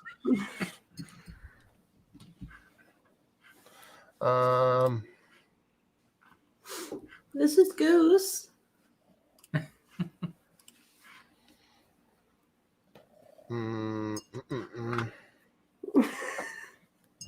Sorry. Don't.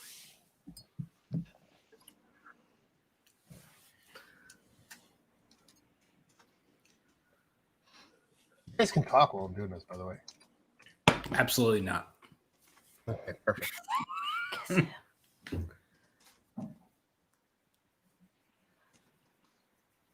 Well, Sean left. Sean's not with us anymore. I don't know where he went. How are you doing, Mike? Trying to find this answer to Matt's question. Oh, to Devor's question. What was his question? Oh, I should. I don't know who's listening or whatnot, but I'll take this opportunity to say that 93 Lumber has an official Instagram account now. No. I saw that. On an Instagram story. What? Did you see it, Matt? Yeah. On an Instagram story, huh? So, right? You posted, or Keith posted it. I sure did. People can go follow 93 Lumber, spelled out 93. And that's where I'll be doing stuff, I guess. Do I have a video of you, Keith, saying, "Oh, fuck that! I'm not gonna make an Instagram. That's dumb." Do I have a video of you saying that? I don't know. If I have one. It's probably it's in one of the videos I posted. Absolutely. I needed the. Okay. Yeah, she made it. She made me do it. So. I didn't make him do shit. I know, she just did it herself. She didn't make me do anything. It's called marketing, Keith. You have to have a brand. Yep. Yeah. And even if it fails, it's gonna be I've fun got to here. do. I'll see you guys later. Okay. Bye. Later, dude. Bye, Mike. You're actually leaving? Yeah. All my stuff's on the verge of dying. I'm just gonna get everything charged up now. Okay, man. We'll see ya. Fair enough. Bye.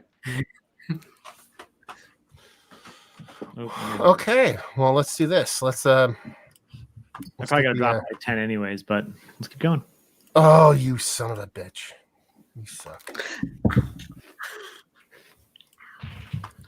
Everybody's leaving. It's not like we've been on for 3 hours. 2 hours and 45 minutes.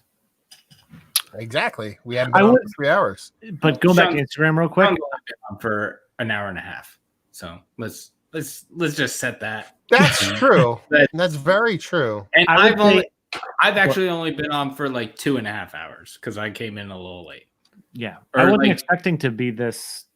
I expected this to be like 2 hours, which is no, it's fine that we're going this long. Like it's fun, but well, in the stream's defense. What's the Hold on stream's one second. defense? Did you guys start writing too?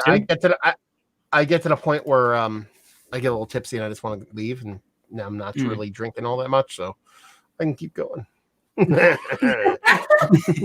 as you say, drinking a 14% barrel aged stout. So I'm like, it's like literally it's like the only beer I've had all night, pretty much.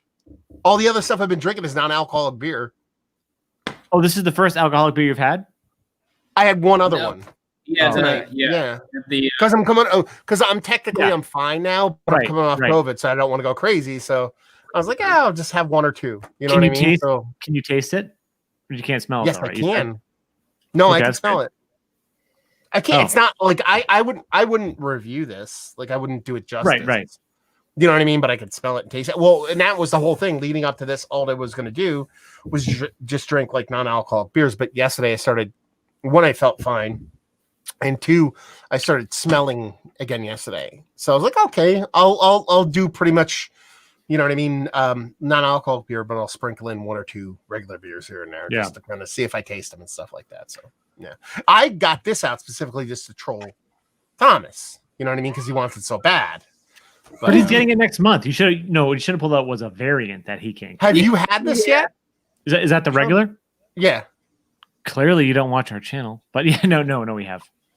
Okay, well, even if I did, I wouldn't have watched it because I don't watch your reviews until I drink the actual beer. That's a that good you point. review. Yeah, no, that's valid. Not valid. Is it? Let me ask you this: is it very vanilla forward compared to other years? Because I feel like I'm. I remember off of it. I remember the vanilla coming through it, but I also liked. I think it's one of the best variants in a while. One of the best bases. Sorry, bases. Yeah. Sorry, I'm being beckoned by my 6-year-old. Hold on. That's fine. We're all your bourbon counties, Keith. Sean just leaves every 5 minutes. Yeah. It's just like kids. It's called having kids. Give me 4 months. I don't know. I don't care. That's what I'm saying. I know you didn't pick it up any. So I didn't. now, where's the woman is on the floor laughing because it seems like she's right. Okay. No, because we bought food, and it's been sitting on the living room floor for the last 3 hours. And I was like, oh, that's a good place for it.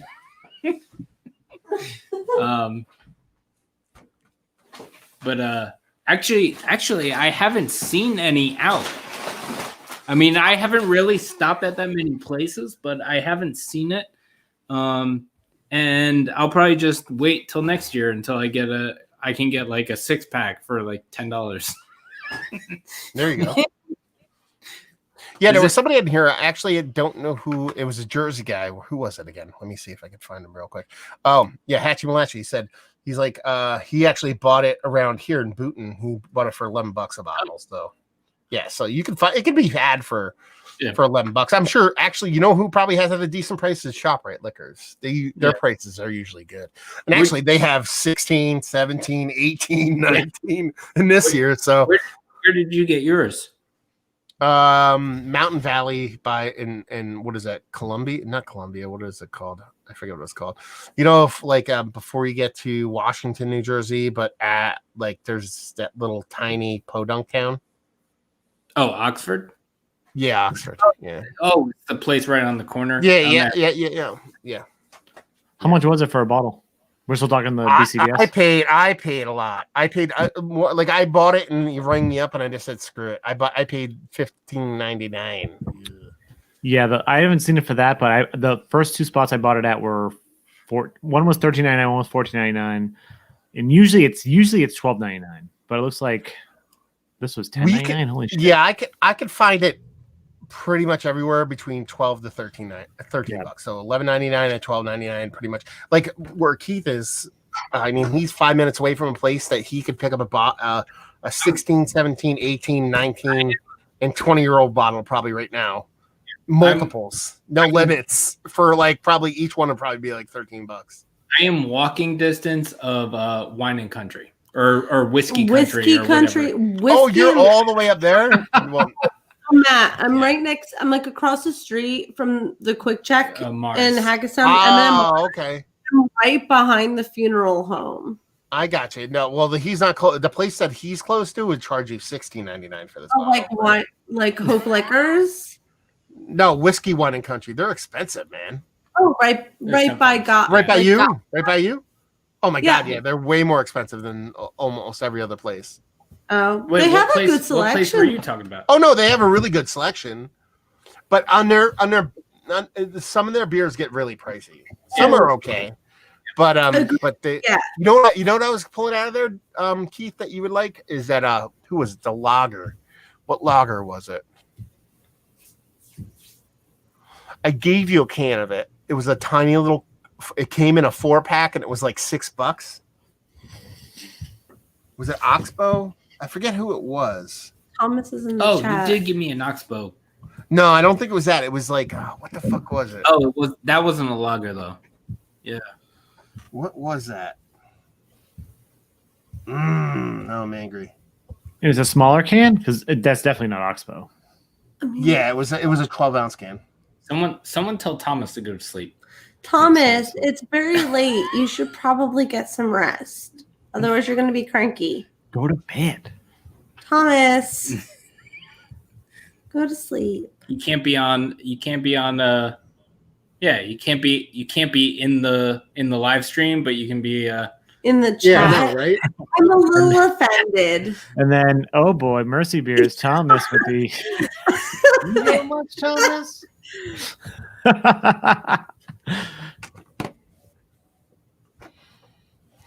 Wait, so what place in Hackettstown were you talking about? About what? The Bourbon County. Getting the Bourbon County for the or ShopRite Liquor, man. ShopRite Liquor, like by right across from the seat. Oh, that's like by Tickner's. They have shelves of like 19, 17, and 18, like shelves, like cases on just random shelves, like Lucy's. Yeah. And they're all like between $11 to $13, and you're just like the best part is that they have like the 17, 18, and 19 bottles. And they're like $11.50, and then like $12, and then they have the Goose Island 3-packs for $50. Oh And yeah. it's like, it's like No, I have to tell you, you're doing math wrong. You get the collector's plastic. my one of my good friends gave Keith a beer that was like Goose Island, and it was some mango beer because the head brewer like lost his sense of taste or something, and mango was like the one thing he could taste. So she gave him that, and she's like, "Do you like it?" And he was like, "Tastes like something I would have drank 3 years ago." Wow. She was like, sometimes you have to just kind of I don't know, Keith. first time she's is him ever. Is this a situation to where like you're both together and then you tell everybody about how Keith likes beer, so your friends don't know about beer and they're trying to impress Keith? Oh, and they're like, drink this, and he's like, yeah, go fuck this beer. You suck. No. So at this moment, so like she's one of my Keith. She's one of my best friends. Like I'm her maid of honor at her wedding, which is obviously hasn't happened yet because of COVID, but it was the first time they met. I said it was okay. And we went there to their apartment in Stroudsburg, and that happened. And then we went to Shawnee Craft. Yeah. Mm-hmm. Yeah. It was Which was fine. There was like I mean, it wasn't great. It was like mango something. So like it was like a fruity. But she beer. told him like this really compassionate story, and he was like, would have drank it 3 years ago. Oh yeah, well maybe that guy shouldn't have been such a piece of shit. Whatever. And she's like, okay. Like she's the bar manager at a bar in Columbia, the Hunter's Lodge. Oh yeah. Hey. Oh my I actually like Hunter's Lodge. I like Hunter's Lodge. I like the food. But yeah. So that was that. And Yeah, this Keith, is you now. just gotta be nice. You just gotta be like, that was Just be good. nice to her. It was good. She's a bartender, please. I'm so bad at that. That's why I don't talk to people. Because like It's certain, I certain don't beers know you can how shit on, but like if someone gives it to you in front of you, it's kind of. She was like, "Does he hate me?" Yes. Because there's been plenty of times where like people are like, "Oh, I hear you like beer," and I'm like, "Yeah, okay, that's something great." I'll tell you what though, the weird part about that is that there's been a couple people like more specifically Liesel's uncle. His name's Bodo. Gigantic human. He's 6'10", like 400 pounds. He's like an amazingly gigantic human. But he's like 9 feet taller than Thomas. He's a Viking. Yeah. He's actually like the height he says he is. And and you're listening, and Thomas. So I've bought him beer over the past couple of years. Like, he knows I'm into beer, and I buy him beer every now and then. So when he comes to like functions before COVID, he would bring beer, but he would bring the beer that you would assume people would bring that they don't know about beer. But he's bringing stuff that I'm like, this is delicious. Like what did he bring? He brought some kind of old German, because he's German. So he brought some old like Aventinus beer. I'm like, I love this beer. He's like, really? I was like, yeah. And then he brought, you know what was really good for its simplicity? It wasn't great, but I was glad to drink it. I haven't had it since I was like 18. Mississippi Mud. I just read an article about that beer. It's so dumb, but it's good because you can just. And I was it. like, this is delicious. I'm like, I don't care. I'm like, he brought like stuff like that. And I was like, I'm glad I'm drinking. Wait, you just wrote an article, Sean, or you read an article? No, I read an article. About it. Yeah. Yeah, that beer was like crap beer before crap beer was crap beer. But that's the stuff like when people like you're just like and I think that and I appreciate that. It's like, oh, okay, like, you're not going to shit on them like Keith would, but you're like, that's awesome that you're just getting into this that we've been doing for a while. Like, and I can appreciate everything that you're showing me, even if it's a really shitty mango beer. I've never had the Mississippi Mud beer. It's good. You can get Can't you get it everywhere? You can get it everywhere, right? Yeah, but no one ever knows. It's Saranac. Yeah. And it wasn't a bad beer. I don't know. Fruit in beer is like Who a is weird this? thing. That's Rob. Hi, Rob. Hi. Hey, for those who don't know who this is Rob, like, the legendary hop zine from Thanks over in Europe. Yeah, what's going on, brother? Yeah, pretty good. No, just how can Rob join us and not Thomas? Thomas, That's what we're looking at you in dismay. Sorry, Rob. Sorry to interrupt. No, I was just catching up on some of the stream because I noticed somebody had asked about who was the first beer tuber. I was going to ask you. I don't think you even remember? got to the bottom of that. I think you just went off on one about Faith No More, which is no bad thing. Yeah. You're completely just like, oh yeah. Who do you remember? Who do you remember, Rob? Who's the earliest you remember? See, I were on Joe D's stream about 6 weeks ago. I made the poor decision of staying up until about 4:30 in the morning on Joe D's stream once, and we talked about it, because Joe's one of the first who I found, but he said there were a couple more before him.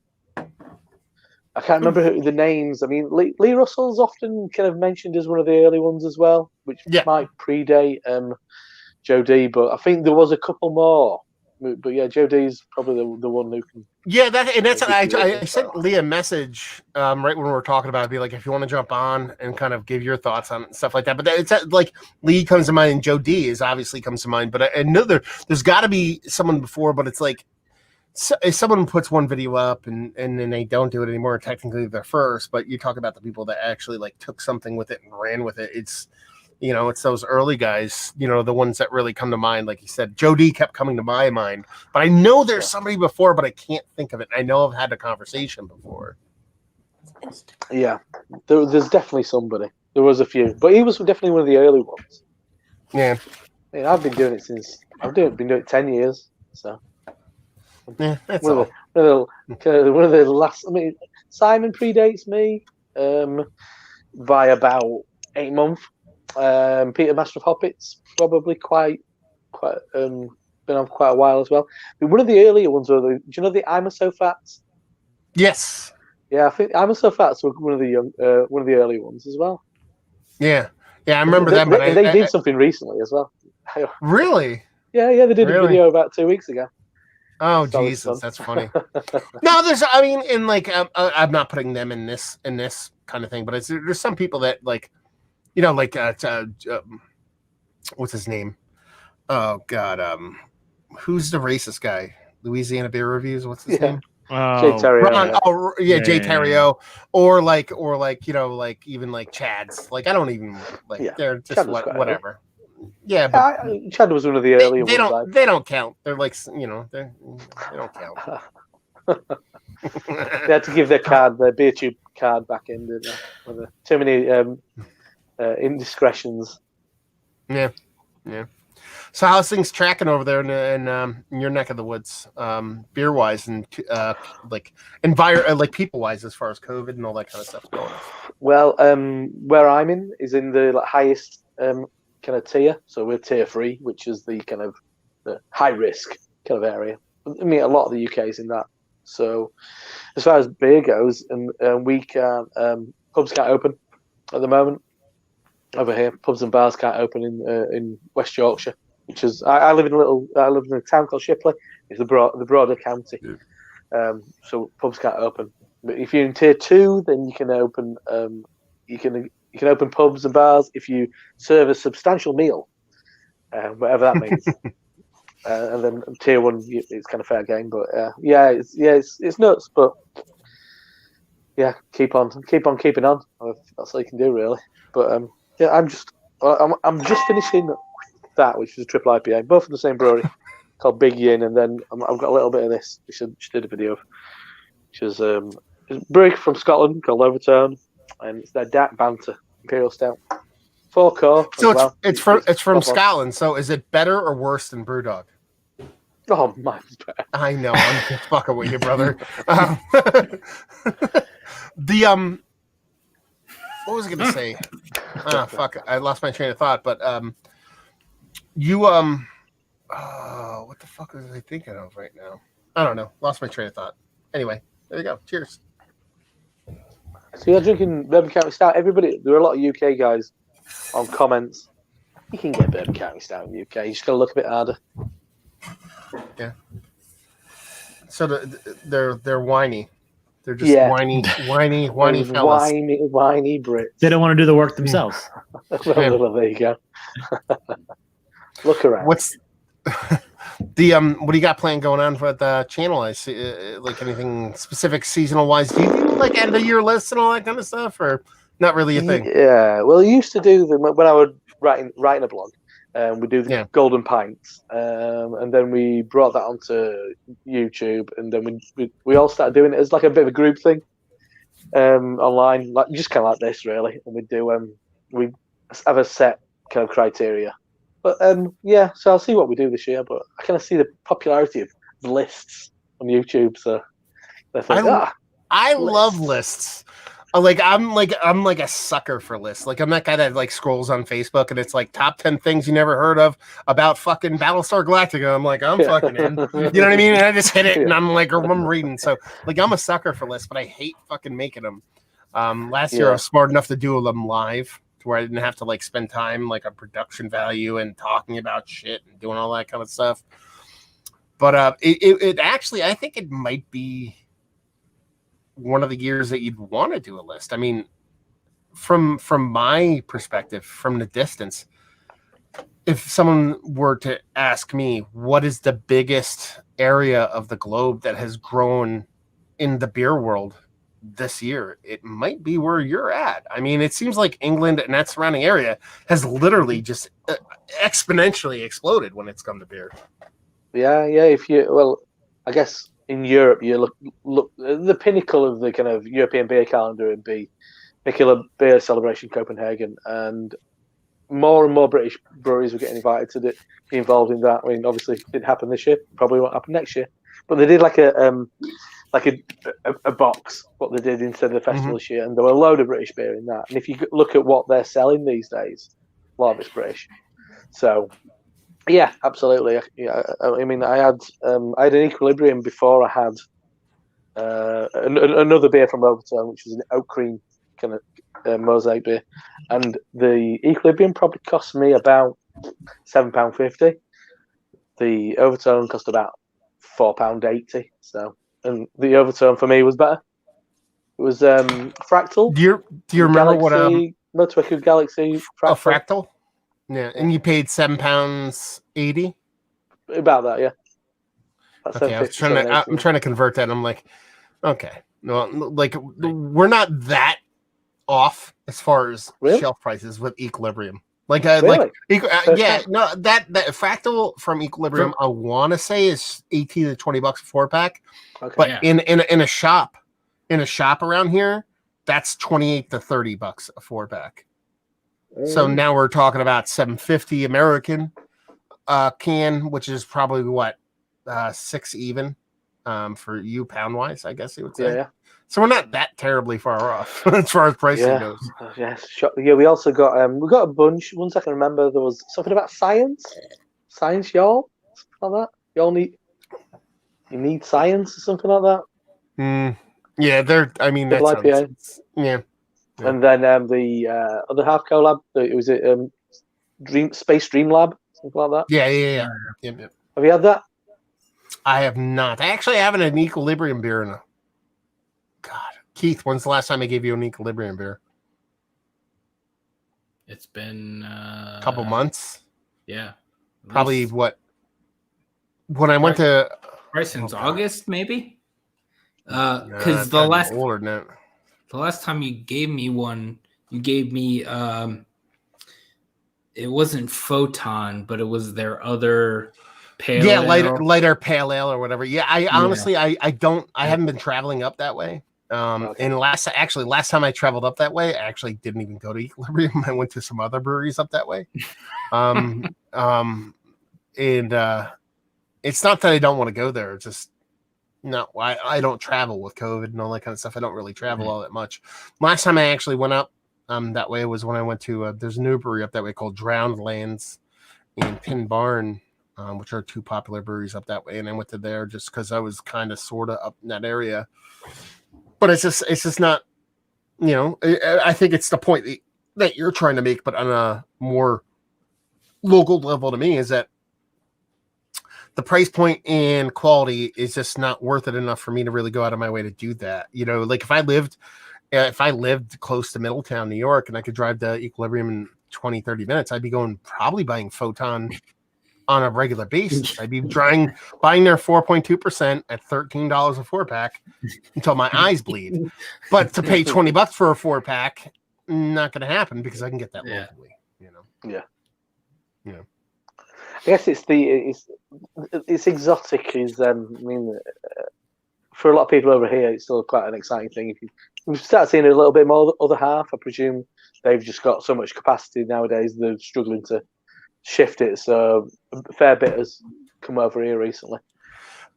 Other half seems to have some kind of like take over the world mentality going right now, and they're doing it really well. Like it's not like they're like technically your other half was like 5 breweries right now. Yeah, really. Yeah, they did too. They have DC, Brooklyn, they have Rochester, and then they have upstate New York, and then they have another upstate New York opening. Okay, no. They have 3 upstate New York. They have like somewhere by Syracuse and then somewhere in the Hudson Valley, but like north, like up towards Suarez or some shit. Like there's like a Utica now or something. Like they're not fucking around. They're just like fucking we're just opening it everywhere. Because they do have the that Domino Park or whatever, but that's not a brewery. That's just a tap house.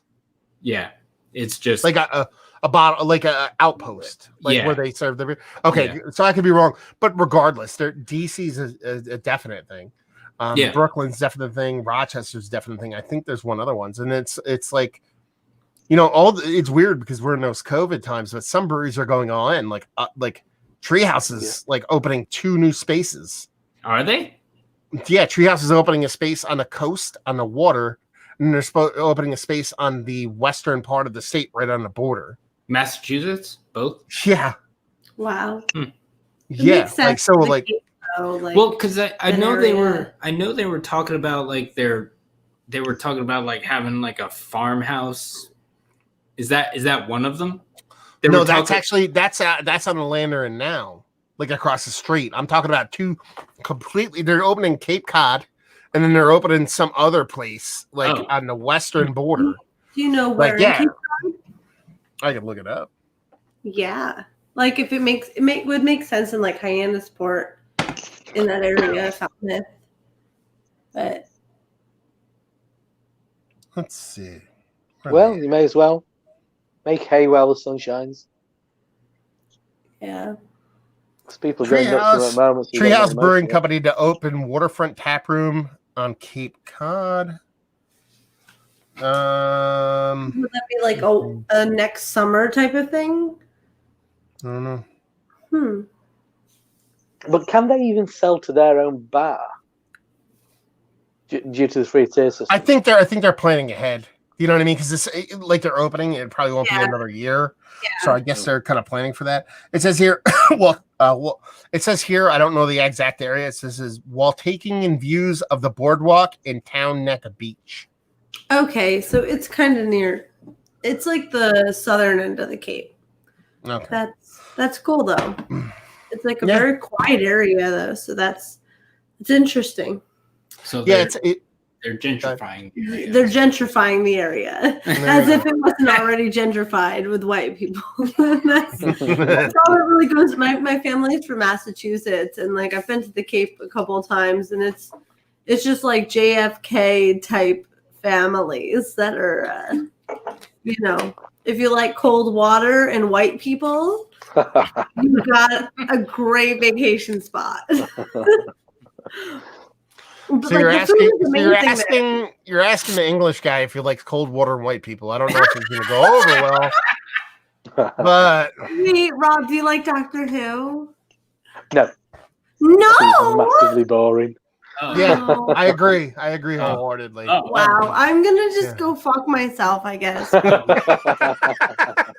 Well, the Dutch geek's gone now. Agreement here. No.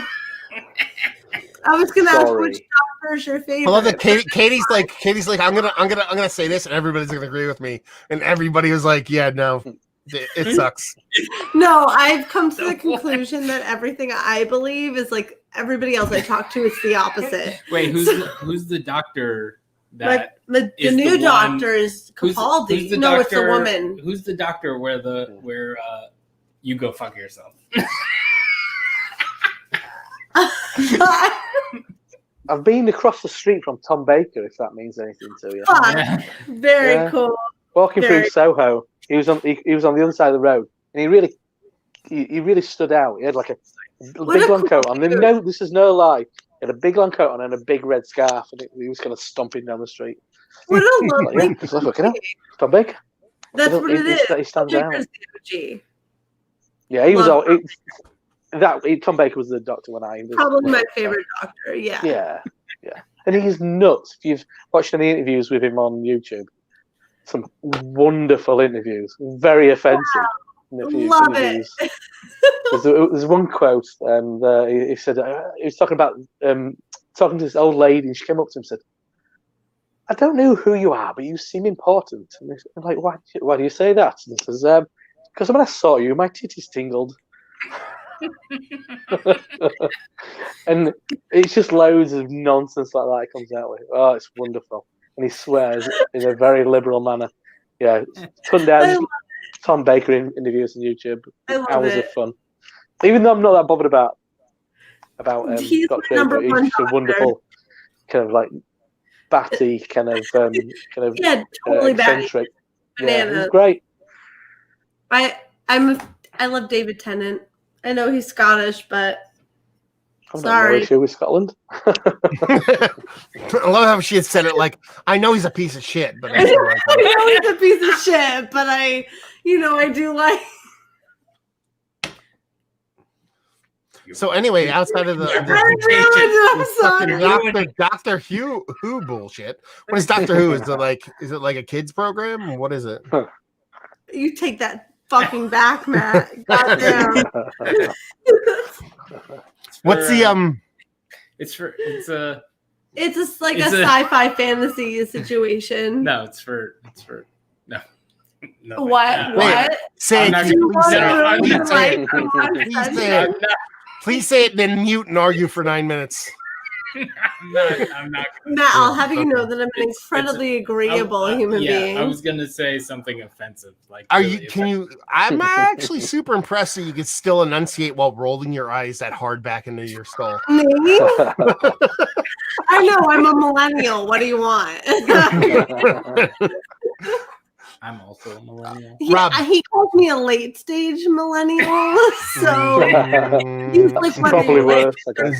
Is that like? I'm like, I'm I've 28. only heard late stage in one other reference, but Yeah. Rob, Yes. what's the best like- beer you had lately? What's the best beer I've had lately? Wow, that's a big question. To Or ask me. what's the best?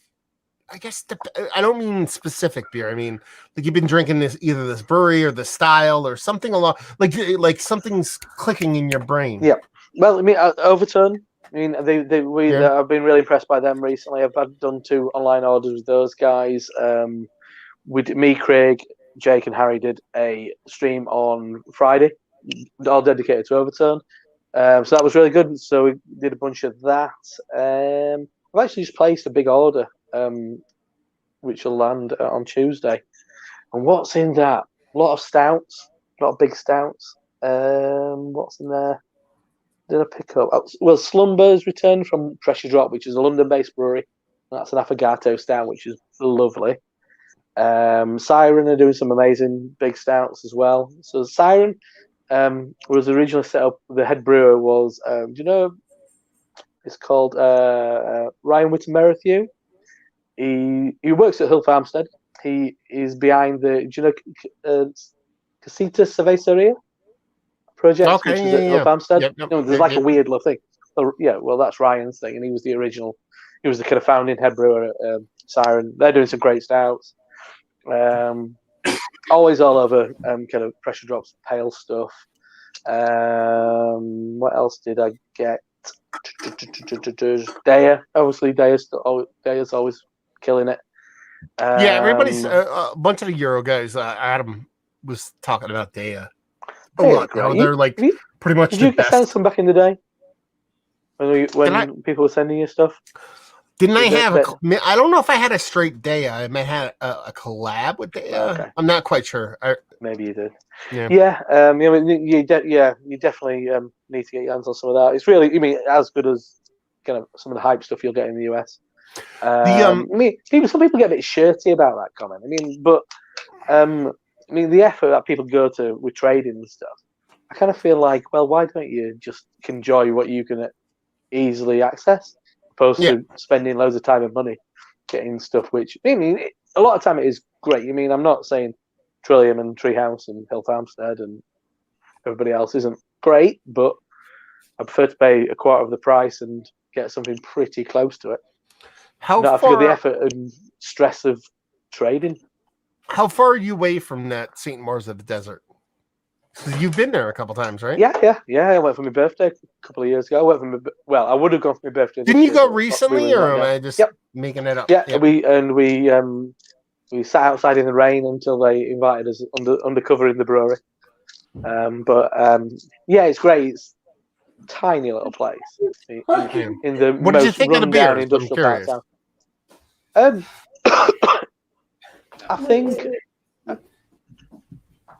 I don't think they're like top tier. I think they're really interesting. I think they're doing stuff which is what stands out. They're lovely people, and I think they're doing something with a lot of integrity, which I think goes a long way. They've just done a free pack of free Belgian styles, which I kind of was initially interested in, but then I didn't bother with. They're doing some interesting bits and bats, like their unique take on the IPAs. They've got a small cool ship, and so they're essentially doing their dry hopping in the cool ship. Mm-hmm.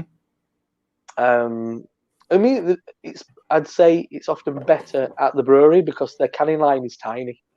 I don't think it's got like a run. I think it's literally like a hand done thing. I've seen it. It is like a contained unit. It's like a bottling line, like Crowlers. Yeah, pretty much. Yeah. So it's really low kind of output. But do you know about those guys? Do you know about their background and stuff? St. Mars, yeah. That's why I asked about them. They actually had a brewery over here called Pretty Things. Yeah, Pretty Things. And they pretty much got blackballed out of the United States. As far as the reason why they moved, as far as they had a brewery over here, they made fantastic beers, a lot like what you said, which is like saison, but Belgian influenced beers, a lot of quads and darker Belgian beers and stuff like that. And they actually blew a whistle on a local. A regional, I shouldn't say local, regional, like basically the way beer gets sold and bought over here is ruled by specific laws. Yeah, and it was crooked, and they basically said, hey, these people are fucking us over, and they kind of took the brunt of that. They were the first people to kind of really call it out. To the point where things changed and things got a little bit better, but they had to take the hit. They took the hit and they pretty much left, and that's why they went over there and started what they did. So that's why I was curious about them, because every now and then I still find one of their beers over here and I'll pick it up. And even if it's like, something small, like a year or so ago, I found like a 5-year-old that was like a black lager. But it was, and you're like, okay, it's like a several year old black lager is going to be good. But since they did it in a proper way, they did like a double or triple decoction mash, and it wasn't like just a base lager. It just ended up growing into something pretty. And I've always liked them as a brewery. So when they reopened overseas and they did those kind of things, I've always kind of kept my finger on what they're doing over there. And I'm actually super excited to try some of their beers eventually. To see what they're doing, because they were one of my favorite breweries over here, basically. Yeah. All right. Yeah. I had Pretty Things stuff in the back in the day. They're still making Jack Door. That's me. I drank that at the brewery when they did it, and I think the quad that they just did is based on a beer that they did in the past as Pretty Things called Baby Tree. Yep. I have a review of Baby Tree on my channel. All right. The quad, which is now available, is essentially a rebrew of that. But they're great. I said lovely people. It's a really cute little tap room. on a nice day, it's fantastic. You've probably got space for about. Sorry, I'm scaring off all your friends. Yeah, although be back, he clicked on the wrong fucking thing. So and yeah, it's great. I mean, because there's a big outdoor area. You've got to get a taxi down there because it's all kind of. Well, Sheffield's known for like steel foundries. It's the steel city, so or was, and so it's quite a rundown industrial part of town. And that place. I mean, when you get a taxi over there, taxi driver's a bit like, why do you want to go over here? None of your fucking business. Take me there. Like they think you're gonna rob you, or you think you're gonna rob steel them. Kind of like yeah, steel panel business over the road from it and stuff. And it's in like an old red brick kind of like part of a bigger thing. But how they've all done it, painted it all out themselves, I presume. And it has a lovely kind of like Belgian kind of feel to it, and it's all the branding's really quite nice. And like when everybody else during the whole kind of first wave of lockdown, everybody was doing kind of e-shots to like update you with what you're doing. They made a zine and scanned it and made it available as a PDF, which I just thought it's just I think that's and they did this bonkers fucking video where Dan, it's Dan and Martha. Dan had he was maybe like a spaceman. But they'd taken a key keg, chopped it off, and so he had like the kind of cylindrical kind of key keg, and they're like moving around a darkened brewery by torchlight and stuff. This thing, but yeah, they kind of they've done a bunch of podcasts. I'll send you some links so you can get them get their kind of story. But they were meant to set up, I think, in France, hence the name. Okay. That's why the St. Miles of the Desert. It's an area in France, but then it all fell through. And they were like, "Oh well," because Martha's from the north of England, I think.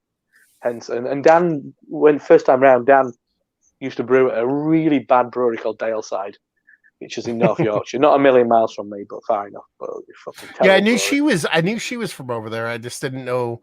I remember hearing their story.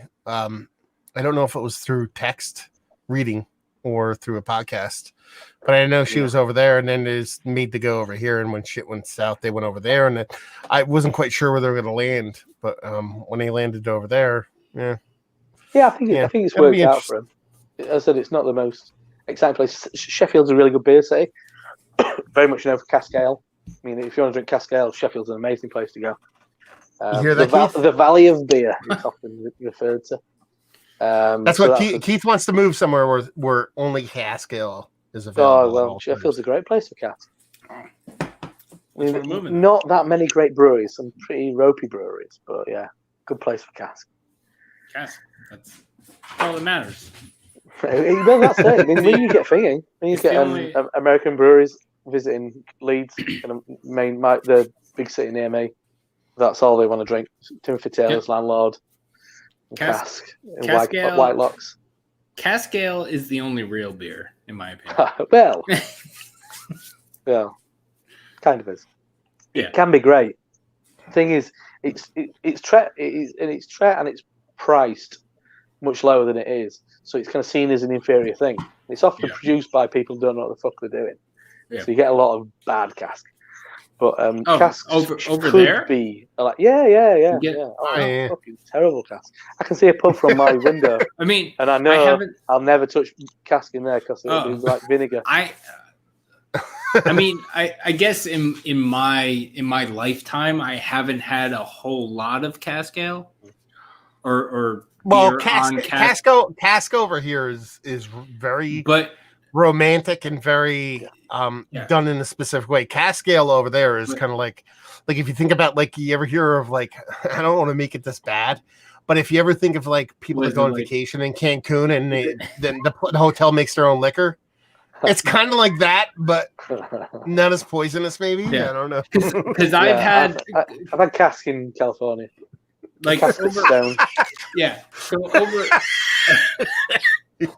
Over here, I've had either cask ale that was fine or really, really good. so like in my opinion, like all cask ale is good enough. But there's no reason why cask ale can't work in America. Cask ale can work everywhere. It's all about process. That's all it is. You got to look after it right, and you've got to sell it quickly. Essentially, that's about it. It's as simple as that. And when it's good, it's great. But it's often cheap, and it's often, even though you can buy the same beer, you can often buy the same beer. Well, not as much now because everybody's going keg and cans over here, like progressive stuff. But once upon a time, you'd see those kind of popular breweries like Buxton and Thornbridge and stuff, who were doing both cask and keg. And the keg would always be a bit more expensive. But because of this long-standing expectation of cask ale being like the working man's drink and all this business, even though if you don't sell it in 3 days, it's going to start getting pretty grim. I just wanted to point out that Thomas Open said, I don't think there's a proper cask ale in Netherlands. I don't care what you think, Thomas. I just want to know that you're commenting and not in the live stream. Go to sleep. Go to sleep, Thomas. Yeah, go to sleep. Go to sleep. That's all we care. Go to sleep, buddy. But yeah, with your midget, with your 6'10" self and your midget doors. I'm gonna have to clear off as well. We're on a flying visit this evening, but yeah, we're about to take off too. So appreciate you stopping by. Have a good one. Nice talking to you. Cheers. Take care. See ya. Keith.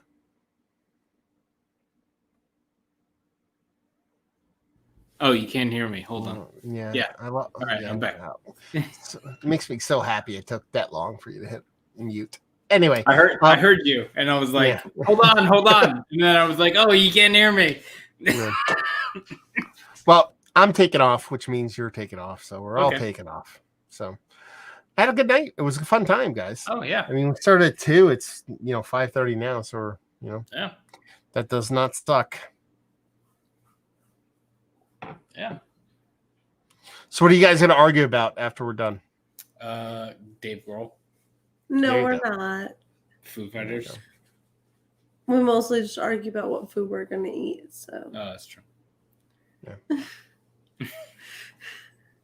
There you go. What else do you want to do? So thank you very much, guys, for stopping by. Yep. Hopefully you guys had a good time. We'll do this again soon. Hopefully we can actually hang out and have a beer in person sometime next 5 or 10 years. That would be nice. Eventually. And, eventually we'll hang out and do all kinds of crazy stuff. So go check Keith out at 93 Lumber. You can see it spelled out in your screen. I forgot to. I think I forgot to plug. I now officially have a 93 Lumber Instagram. No, you talked about it already. Oh, did I? All right. Yeah. Go check them out. See where it says Keith, and then there's a vertical slash, and then it says 93 Lumber. Type that into both YouTube and Instagram, and you'll be a happy camper. Yeah, that's how it works. It's pretty simple. If you're watching me, then check me out at the place you're at right now. And then, everybody from Nerd Sense, Mike, Sean, all those guys, Ryan from No Hype Beer Reviews, and I made Keith spit up a little bit, and Rob from Hopscene stopped by, all kinds of good stuff. So hopefully, you guys enjoyed this live stream. Hopefully, we enjoyed the dulcet tones of a wonderful Dave Grohl.